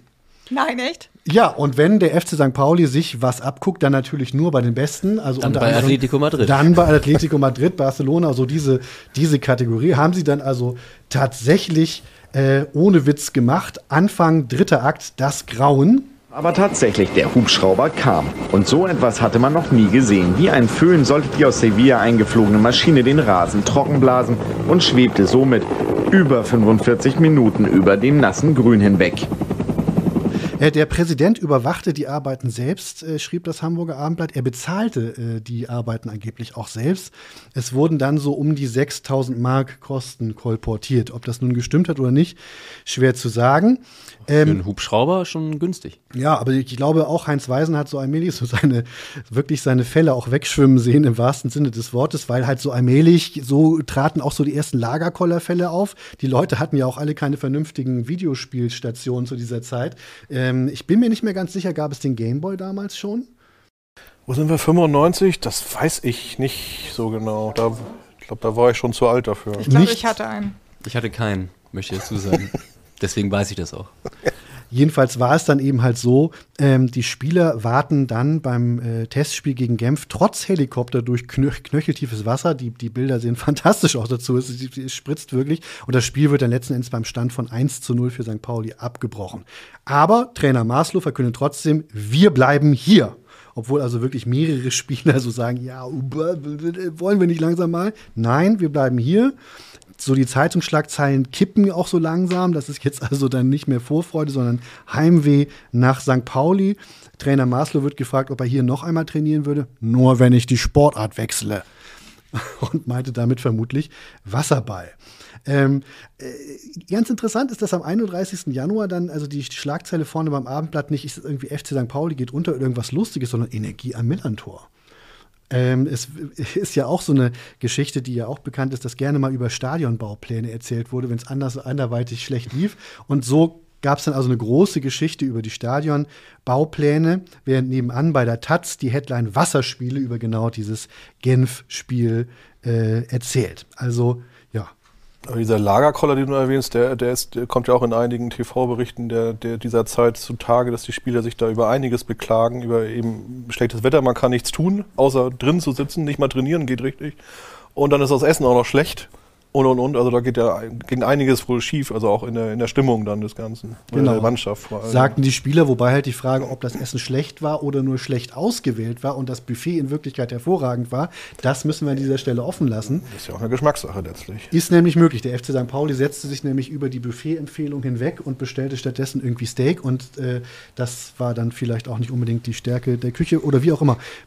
Jedenfalls sagten die Spieler, sie fühlen sich da nicht so richtig wohl. Und das lief so nicht so richtig. Dann kippte die Presse auch wieder zurück. 4. Akt trotzdem. Krise. Welche Krise? DramenkennerInnen werden wissen, jetzt kommt das retardierende Moment. Ein bisschen Verzögerung. Genau, also während das Abendblatt titelt Risse im St. Pauli-Gefüge und nochmal zusammenfasst, wir sind jetzt kurz vor der Abreise. Zum ersten Mal seit 12 Tagen blieb der Himmel fast frei von Wolken. Behauptet Martin Driller auch noch, das einzig Positive war die Stimmung in der Mannschaft. Wie Thomas schon völlig richtig sagte, in den Fernsehberichten kam das durchaus anders rüber und auch schon zu Berichten, die damals schon ausgestrahlt wurden, also während des Trainingslagers. Aber der Bericht vom Abendblatt trotzdem. Ne? Wenn du das liest, denkst du, ja, okay, hat ein bisschen Knatsch gegeben, weil die sich auf die Nerven gegangen sind, zusammen auf dem Zimmer. Aber das Abendblatt porträtiert Maslow eher so als lockeren Typen, der gerne Mediterranes isst. Und auch eine schöne Episode, die Spieler spontan zum Burger bei einer großen Fastfood-Kette einlädt. Selbst, dass er kein Geld dabei hatte, störte den Trainer nicht. Finde ich auch geil. Ich gebe auch am liebsten Leuten das Geld was aus, wenn ich überhaupt kein Geld habe. Das hat mich gar nicht gestört. Sorry, Portemonnaie vergessen. Genau. Und dann noch besser, nicht nur Portemonnaie vergessen, sondern sie ging dann da tatsächlich hin zu diesem Imbiss und da war auch noch der Imbiss zu. Also, der lockere Uli hat mal so richtig einen Burger ausgegeben. Das hat dann die Stimmung sicherlich auch super befördert. Absolut. Um die Stimmung im Team habe Maslow sich aber trotzdem gekümmert. Zitat, Maslow bemühte sich, so zum Beispiel mit einem erlaubten Frustsaufen in der Hotelbar. So viel zu diesem Zeitpunkt, zu diesem Thema. Das war dann auch wahrscheinlich das, was Driller mit der guten Stimmung in der Mannschaft meinte. Vermutlich. Aber jedenfalls, das war halt der 4. Akt. Und alle fragen sich natürlich, 5. Akt, da kommt doch immer die Katastrophe. Genau. Moment der letzten Spannung und Lösung. Das ist dann der 5. Akt. Also wer sich gefragt haben sollte, wo denn jetzt bitte der Skandal bleibt. Aus der Hamburger Presse verschwindet das Thema tatsächlich erstmal kurz, aber das Trainingslager hat ein Nachspiel. Wer die letzte Sendung von uns gehört hat, weiß ja, es gab zwischen Trainer Maslow und Manager Wehling auch schon sehr lange Spannungen, auch was Kompetenzfelder anging. Das hat auch tatsächlich während des Trainingslagers im Regen von Chiclana der Präsident dann noch durch ein längeres Dokument versucht zu regeln, hat wohl nicht so richtig geklappt, denn am 13.02., also 10 Tage nach der Rückkehr aus dem Trainingslager, tritt Manager Jürgen Wehling vor die Kameras und kündigt an, seinen Vertrag nicht mehr zu verlängern. Am 30.06. sei Schluss. Er sagte selber damals: Ich kann mich nicht identifizieren mit dem FC St. Pauli, wenn Menschen entwürdigt werden. Ja, also da muss schon einiges passiert sein. Man fragt sich jetzt natürlich nach dem, was ihr so gehört habt, so das war das, was, glaube ich, die meisten Menschen in Hamburg dann über dieses Trainingslager wussten. Was hat er denn? Und das haben sich natürlich dann auch die Fans gefragt, die im Fernsehen Übersteiger versucht haben, also ein bisschen mehr über den Verein zu erzählen, als man in den üblichen Quellen bekommt. Und die hatten damals auch schon den Eindruck gewonnen, auch über die Geschichte mit den Amateuren, die wir ja auch schon erzählt haben, dass also tatsächlich Jürgen Wehling oft eine überproportional schlechte Presse hatte und dass der auch insgesamt jetzt in der Presse oft schlechter rüberkam. Und da gab es also was glatt zu ziehen, zumal jetzt auch schon erste andere Geschichten in der Presse dann irgendwie kursierten. Aber wieder mal das Wetter spielte hier also ein Stück Mediengeschichte oder erzeugte das, denn ein Spiel gegen Freiburg wurde abgesagt und der Übersteiger konnte deswegen sein eigentlich schon fertiges Heft noch um eine Extrawurst, so hieß das dann so schön damals, erweitern, also um einige Extraseiten. Thomas wird natürlich jetzt hier gleich reingrätschen, wenn ich was erzähle. Ja, also das ist richtig. Das ist ja, kann man dem Heft ja auch ansehen, wenn man es aufschlägt heute. Genau, also das war also sozusagen geschenkte Zeit durch die Verlegung dieses Spiels. Ein vierseitiges Extrablatt wurde dann noch geschrieben und gedruckt und dann vor allen Dingen händisch eingelegt in die, ich glaube, was hatten wir damals, 3.500er Auflage. Das war natürlich auch noch eine gewisse Arbeit. Aber das Wichtige war natürlich der Inhalt, denn in der Zwischenzeit haben wir von einem mitgereisten Fan, der bei diesem Trainingslager dabei war in Chiclana, einen Reisebericht bekommen, also einen Gastartikel, was ja nicht ungewöhnlich war. Aber in diesem Gastartikel kam halt so einiges vor, was er dann neben dem schlechten Wetter auch beobachtet hat. Und das wird sicherlich Christoph jetzt doch zum Thema machen, weil darum geht es ja jetzt. Also die Schlagzeile, die der Übersteiger für seine Extrawurst wählte, lautete nicht umsonst der Knall. Einleitung zitierte nochmal, dass der Quasi-Rücktritt von Manager Jürgen Wehling in der vergangenen Woche für immensen Trubel gesorgt habe und den Verein in eine der schwersten Krisen der vergangenen Jahre gestürzt hätte. Und wenn man dann also in diesem Tagebuch auch nachschaut, ne, wer sich gefragt hat, was hat denn der Herr Wehling, man findet vorher auch schon Einleitungen, dass es also da mehr passiert sein muss. Ne? Doch trotz Nachfragens oder Übersteiger erfuhr man nur die Spitze des Eisberges, wie zum Beispiel die Story im Reisebericht. Also das heißt, der Reisebericht, da gab es wahrscheinlich sogar noch mehr, aber wenn man mal in den einstieg, dann findet man zum Beispiel 4. Tag: In diesem Zusammenhang ist auch das Verhalten unseres stolzen Trainers Maslow zu erwähnen. Mit Stolz ist es eine Anspielung, dass Maslow im Fernsehen mal von sich gegeben hat, er sei stolz, Deutscher zu sein. Das hat er später versucht zu begründen, hat aber natürlich für einigen Unmut gesorgt. Also in diesem Zusammenhang ist auch das Verhalten unseres stolzen Trainers Maslow zu erwähnen, der dem guten Image unseres Vereins grobe Kratzer zufügt, indem er unter anderem das Restaurantpersonal gängelt oder sogar dermaßen anpöbelt, weil ihm irgendwas nicht passt oder es, wie vielleicht in Deutschland üblich, nicht alles 100% perfekt zugeht. Also das schon mal ein Zitat aus dem Tagebuch.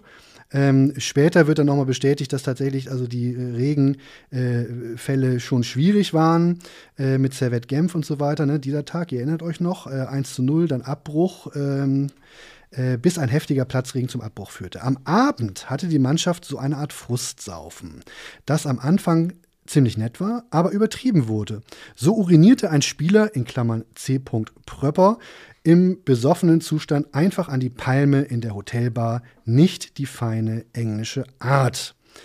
Und entsprechend ging es dann also mit gemischten Gefühlen nach Haus, so der Übersteigerbericht, einerseits mit positiven Eindrücken, aber andererseits, was den Trainer angeht, auch negative Eindrücke und dass also das Verhalten dann doch wirklich nicht so gewesen sei, wie man sich das vom FC St. Pauli erwartet hätte.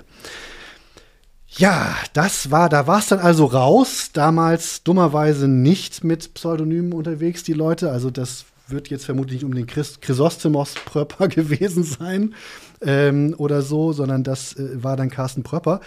Problem war halt jetzt, Thomas, eigentlich ging es ja damals, wenn man die Ausgabe hat, ist es glasklar, es geht hier um die Kritik, hier gibt es tiefergreifende Probleme, die werden unter den Teppich gekehrt, da wird nicht drüber gesprochen, da hat sich die Mannschaft überhaupt nicht vernünftig verhalten.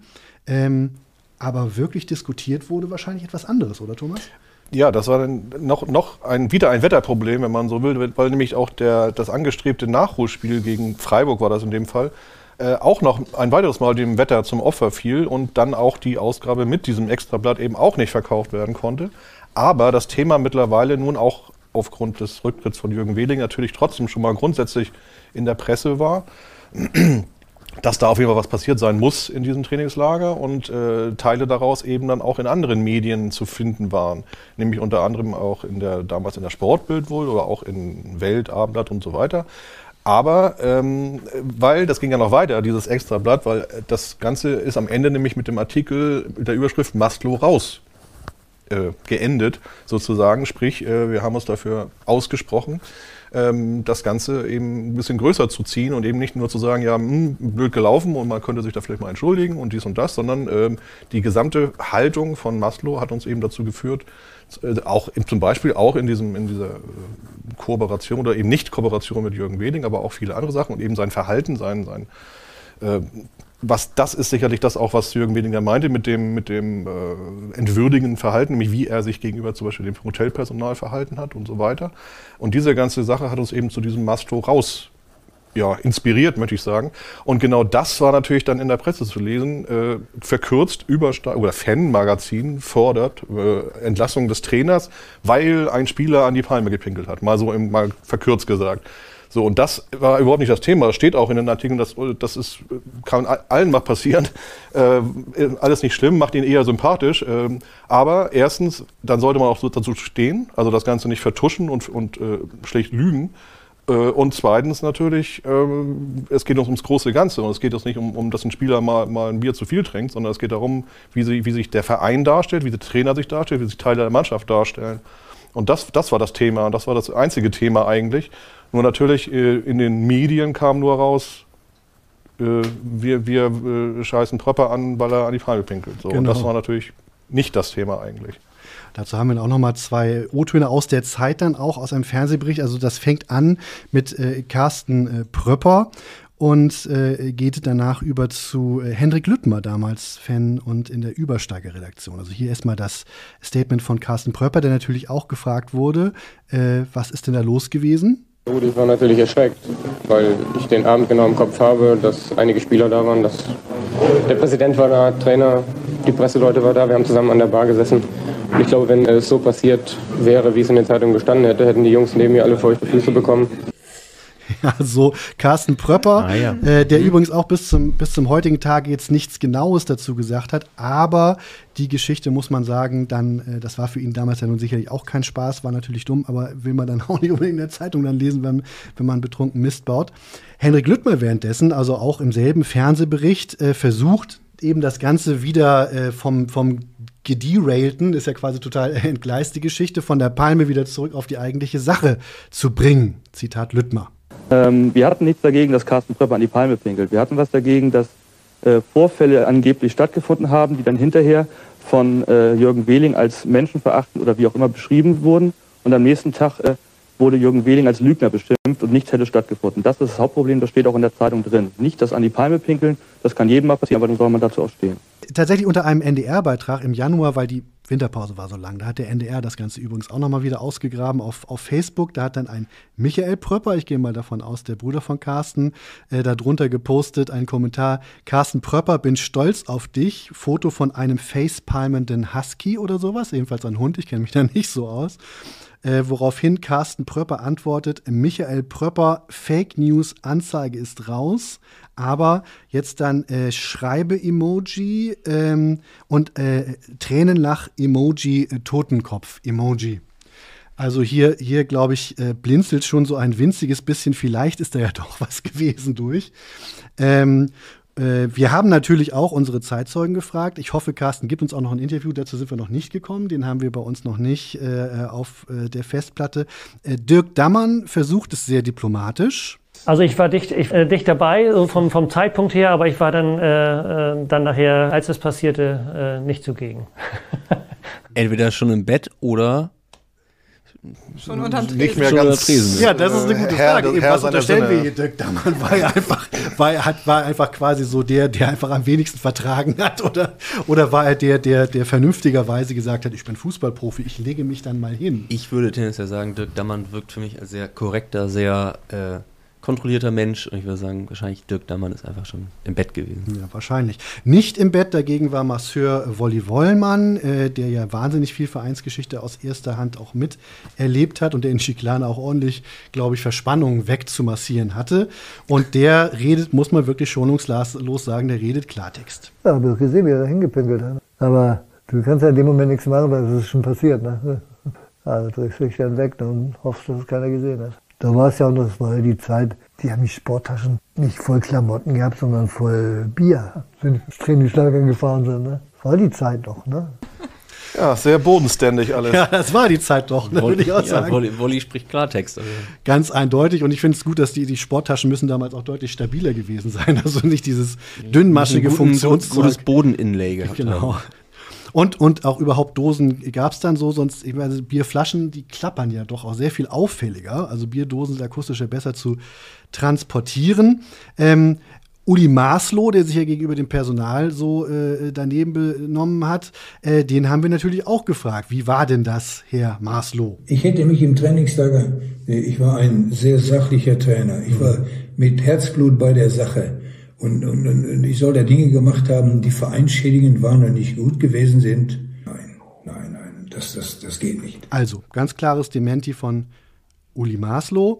Es gab dann aber auch noch eine Sache, und das ist dann wohl das, was dann in dem Drama so ein bisschen so die auch wieder beruhigende Lösung dann vielleicht wäre, jedenfalls ein Stück weit, weil immerhin am 14.03. macht es sozusagen Ding-Dong an der Tür der Übersteiger-Redaktionssitzung. Und warst du damals dabei, Thomas? Kannst du dich erinnern, wer da gekommen ist?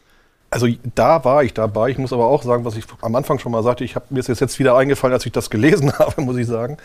Genau, da tauchte nämlich tatsächlich Uli Maslow auf, weil das hatte er auch zugesagt im Laufe dieser ganzen Diskussion, die es nach diesem ganzen Skandal und unserem Rücktrittsforderung gab. Da müssen wir mal reden, so nach dem Motto. Und das hat er wirklich gemacht. Also ich erinnere mich ehrlich gesagt nicht mehr ganz genau, wie da so jetzt das Gespräch jetzt verlief, aber dass er da auf einmal vor der Tür stand und nicht mal alleine, sondern die Herren Masingo, Dinzey und Sobotzik waren auch noch in seinem Schlepptau. Und, was das Schönste war eigentlich, wie er dann reinkam, ich halte Wort Männer. Und man kann es sich wirklich bildlich und auch akustisch vorstellen, wie er da dann auf einmal im Raum stand, im Fanladen. Ja, hatte er seine blaue Reusch-Trainingsjacke an? Das bin ich mir nicht sicher, aber die auch abends getragen hat. Also es war ja immer donnerstags abends die Redaktionssitzung im Fanladen, damals in der Tadenstraße, genau, ja. Aber nee, also wie gesagt, das ist echt sehr viel, ist ja noch viel später als jetzt die Geschichte von dir, Christopher. Oder noch schon länger her, also insofern, nee, also Modetipps kann ich dir jetzt nicht mehr geben dazu. Also Sprachtipps von Uli Maslow auch mit Sicherheit ganz sicher nicht. Also er liebte ein knorriges Vokabular, das darf man schon mal sagen. Also auch in Fernsehberichten sind das dann immer die Burschen, die bei ihm in der Mannschaft sind, die Burschen. Aber mit den beiden Burschen, Masingo Dinzey und Sobotzik, war er dann also immerhin beim Übersteiger und hat dann das Gespräch auch gesucht, muss man ihm dann ja immerhin auch anrechnen. Für den Übersteiger war das natürlich eine wahnsinnig aufregende Zeit. Und das sieht man dann auch in der nächsten Ausgabe, aus der ich nochmal ganz kurz nochmal so das Resümee, bei Thomas hat man es ja auch schon anklingen gehört, lesen will. Wir finden ganz viele Leserbriefe da drin, die Diskussion wird zusammengefasst. Also wirklich auch lohnende Lektüre, kann man gar nicht alles erzählen. Aber hier kurz aus einem Artikel mit Tritt in der Eier oder wenn Kritik zur Waffe wird. Als wir den US zum ersten Mal gegen Freiburg zu Hause verkauften, kamen Leute und sagten, ich kaufe ich nicht mehr. Diese hatten ihr Wissen um die Maslow-Nummer offensichtlich den Medien entnommen, welche zum Teil haarsträubende Verzerrungen unserer Standpunkte wiedergaben. Es gab anonyme Anrufe mit Beschimpfungen und Gewaltandrohungen, auch eine sehr elegante Art, mit unterschiedlichen Ansichten umzugehen. Dann werden noch viele Beispiele und so weiter zitiert und dann zieht der Übersteiger mit, man kann es durchaus verstehen, gestressten Frust, würde ich mal sagen, Bilanz. All denjenigen, die so kritisieren, können wir nur lauthals zurufen, kauft den Kicker oder die Stadionzeitung Pauli. Dann bekommt ihr Hofberichterstattung ohne Kritik. Aber dann behauptet bitte nicht länger, ihr geht zu St. Pauli, weil sich die Fans dort nicht alles gefallen lassen. Gut gesprochen, Übersteiger, würde ich sagen. Ja, das war also wirklich, ich glaube, auch eine Sache, die die etablierten Medien wahrscheinlich auch ziemlich von den Füßen geholt hat, weil sie mit dieser neuen Form der Öffentlichkeit nicht gerechnet hatte. Und ganz schnell nochmal, das Ganze hat dann noch eine Pointe, die ich noch kurz erzählen will. Natürlich wollte der FC St. Pauli im nächsten Winter alles besser machen und viel, viel skandalfreier. Und aus heutiger Sicht ist das echt schon ziemlich skurril, weil man wünscht sich im Winter 1996, 97 ein regen- und skandalfreies Trainingslager und reist auf dringende Empfehlung des Cheftrainers nach Katar. Aus heutiger Sicht wirklich vollkommen. Das war mir auch neu tatsächlich. Ja, aber tatsächlich selbst die Taz hat ein fiktives Interview geschrieben mit irgendwie dem Wüstenfuchs mit dem Kassengestell, was angeblich der Ehrenname von Uli Maslow übersetzt gewesen sei in Katar. Der war da wirklich mal Nationaltrainer. Und so kam die Verbindung zustande. Für ihn sehr bequem. Er machte da seinen Urlaub und danach ging es dann direkt ins Trainingslager.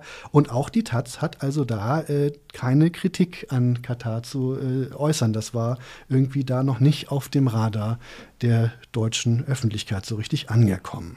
Interessant an der Episode ist ja auch, wenn ich das richtig erinnere, dass noch, glaube ich, Maslow, dem Übersteiger vorgeworfen hätte, die Information an die Bild-Zeitung weitergegeben zu haben. Ist das richtig? Also den genauen Zeitablauf, der ist mir jetzt auch nicht mehr ganz da, aber auf jeden Fall gab es Berichte in der Presse, unter anderem in der Sportbild, obwohl wir noch gar nicht erschienen waren, wo, wie gesagt, dann eben viele Menschen ihr Wissen oder ihr Wissen über unsere Artikel nur aus der Boulevardpresse hatten. Und das ist aber definitiv, also wir haben mit Sicherheit nicht vor Erscheinen unseres Heftes irgendwelche Sachen weitergegeben und erst recht nicht an die Sportbild. Das wäre also ziemlich absurd zu denken. Interessant daran finde ich ja in so einem größeren Rahmen, wenn man überlegt, dass so die ersten Fanzines, die auch wirklich über den Verein berichtet haben, so Anfang der 90er stattgefunden haben, und die Sportpresse quasi ja gar kein anderes Bild kannte. Also außer das, was wir schreiben, ist das, was zum Fan oder zu den Fans durchdringt. Und das erste Mal, und das ist ja auch Christoph, was du schon meintest, so ein Beispiel für die Berichterstattung über FC St. Pauli, auf einmal gibt es ja Menschen, die auch journalistisch zum Teil auch geschult sind, die auch schreiben können, die auch Insider-Informationen haben und eben eine andere Darstellung liefern, so dass die Sportpresse eben nicht mehr schreiben kann, was sie will, was ja auch oft auch immer mit ihren Seilschaften mit den damaligen Funktionären ja auch zu tun hatte. Also wie die Bild ja, oder die Sportbild ja öfter mal gesagt hat, wenn wir wollen, zu gewissen Trainern, wenn wir wollen, bist du in 3 Wochen weg. Ne? Du warst ja auch immer sehr abhängig davon, als Verein und auch als Einzelspieler, als Trainer, dich gut mit der Presse zu stellen. Und die Presse hat dir dann ja quasi auch, oder nicht die Presse, sondern die, in dem Fall deutsche Sportpresse zu der Zeit, ja auch davon profitiert. Absolut, also das ist sicherlich auch ein Punkt gewesen, der, wie gesagt, wie du schon sagtest, also auf St. Pauli gab es ab 1989 ja das erste vernünftige Fernsehen, den Minotaur Raw, und dann eben ab 1993 unter anderem den Übersteiger, aber auch in anderen Städten nach und nach, auch gerade in dieser Zeit, wurden immer mehr vernünftige, gute Fanmagazine eröffnet, wie auch immer. Und das ist sicherlich auch in anderen Standorten so gewesen, dass dann auf einmal da so diese Fanjournalisten, nennen wir es mal so, auf einmal auch dabei waren und mitgemischt haben und ihre Sicht der Dinge und auch natürlich Interviews geführt haben. Natürlich auch heute ist ja auch sogar bei Interviews von Fanmagazinen dann irgendwo der Pressesprecher oder die Pressesprecherin dabei, beziehungsweise guckt sich die Interviews vor Veröffentlichung an. Das war damals natürlich überhaupt noch nicht der Fall. Also da konnte man sich, wollte mit irgendwelchen Spielern treffen und dann hat man halt das gedruckt, was die gesagt haben, mehr oder weniger. Und das ist sicherlich was Neues gewesen. Also gerade für dann etablierte Menschen, die in der Sportpresse gearbeitet haben, für die war es sicherlich neu. Auf einmal dann es war natürlich sicherlich auch manchmal eine gute Informationsquelle für Infos, die sie nicht hatten, mit Sicherheit. Aber eben auch durchaus eine Art von Konkurrenz. Vielleicht keine monetäre Konkurrenz, aber eben eine Wissenskonkurrenz oder Deutungshoheitskonkurrenz. Gegenöffentlichkeit nannte man das ja auch gerne Sowas, in linken Kreisen. ja, Da wurden ja auch die Taz zum Beispiel, wurde ja auch, was eine linke Zeitungsgründung, die auch eine Gegenöffentlichkeit darstellen sollte. Oder noch etwas bekannter, das Cuxhavener Stadtmagazin Die Spitze. Selbstverständlich. In welchem ich meine ersten Zeilen geschrieben hatte. Das sollte auch eine Gegenöffentlichkeit sein. Tatsächlich war es aber damals auch so. Das war dann halt so. Manche Geschichten konnten dann nicht mehr so unter der Decke gehalten haben. Die Cuxhavener Nachrichten bekamen dann auch wenig später einen viel besseren Chefredakteur. Nicht wegen der Spitze wahrscheinlich, aber naja. Ich wollte die einmal kurz hier gebracht haben. Also diese Gegenöffentlichkeitssache und dass halt die klassische Gatekeeper-Funktion der Medien so nicht mehr funktionierte, hat eben was ungeheuer Modernes auch. Ne? Also das erinnert sehr an die Art und Weise, wie Social Media heute funktionieren und gefürchtet werden. Und das fand ich auch an dieser Geschichte eben so interessant und eben nicht nur gewisse botanische Details. Interessant, aber daran auch, neben diesem Medienaspekt, finde ich auch, dass sozusagen auch da die Fanszene des Vereins sich in deinem Fall, also in dieser Chiclana-Geschichte, nicht instrumentalisieren lässt, aber trotzdem so als eine Art mittlerweile dann schon Big Player in diesem Vereinskosmos auftritt. Also das im Guten wie im Schlechten.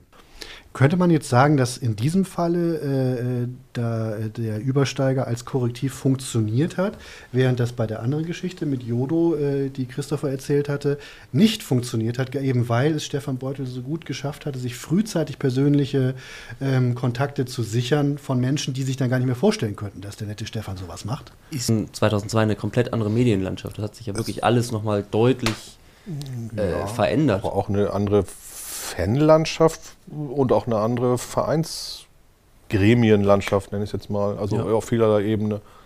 Ne, also als Beispiel nur mal, ich meine, 1996 hatten wir noch keinen Aufsichtsrat, 2002 hatten wir schon den, weiß ich nicht, 4. oder so.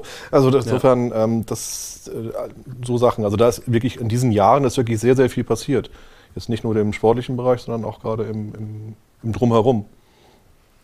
Und oft ist eigentlich gar nicht der Skandal selber die große Geschichte, sondern die auch gesellschaftlichen, medienpolitischen Zusammenhänge. Das hat man ja auch bei Selina sehr gut gesehen. Die Menschen haben ja nichts anderes gemacht als Fußball gespielt und wurden damit zu Skandalnudeln.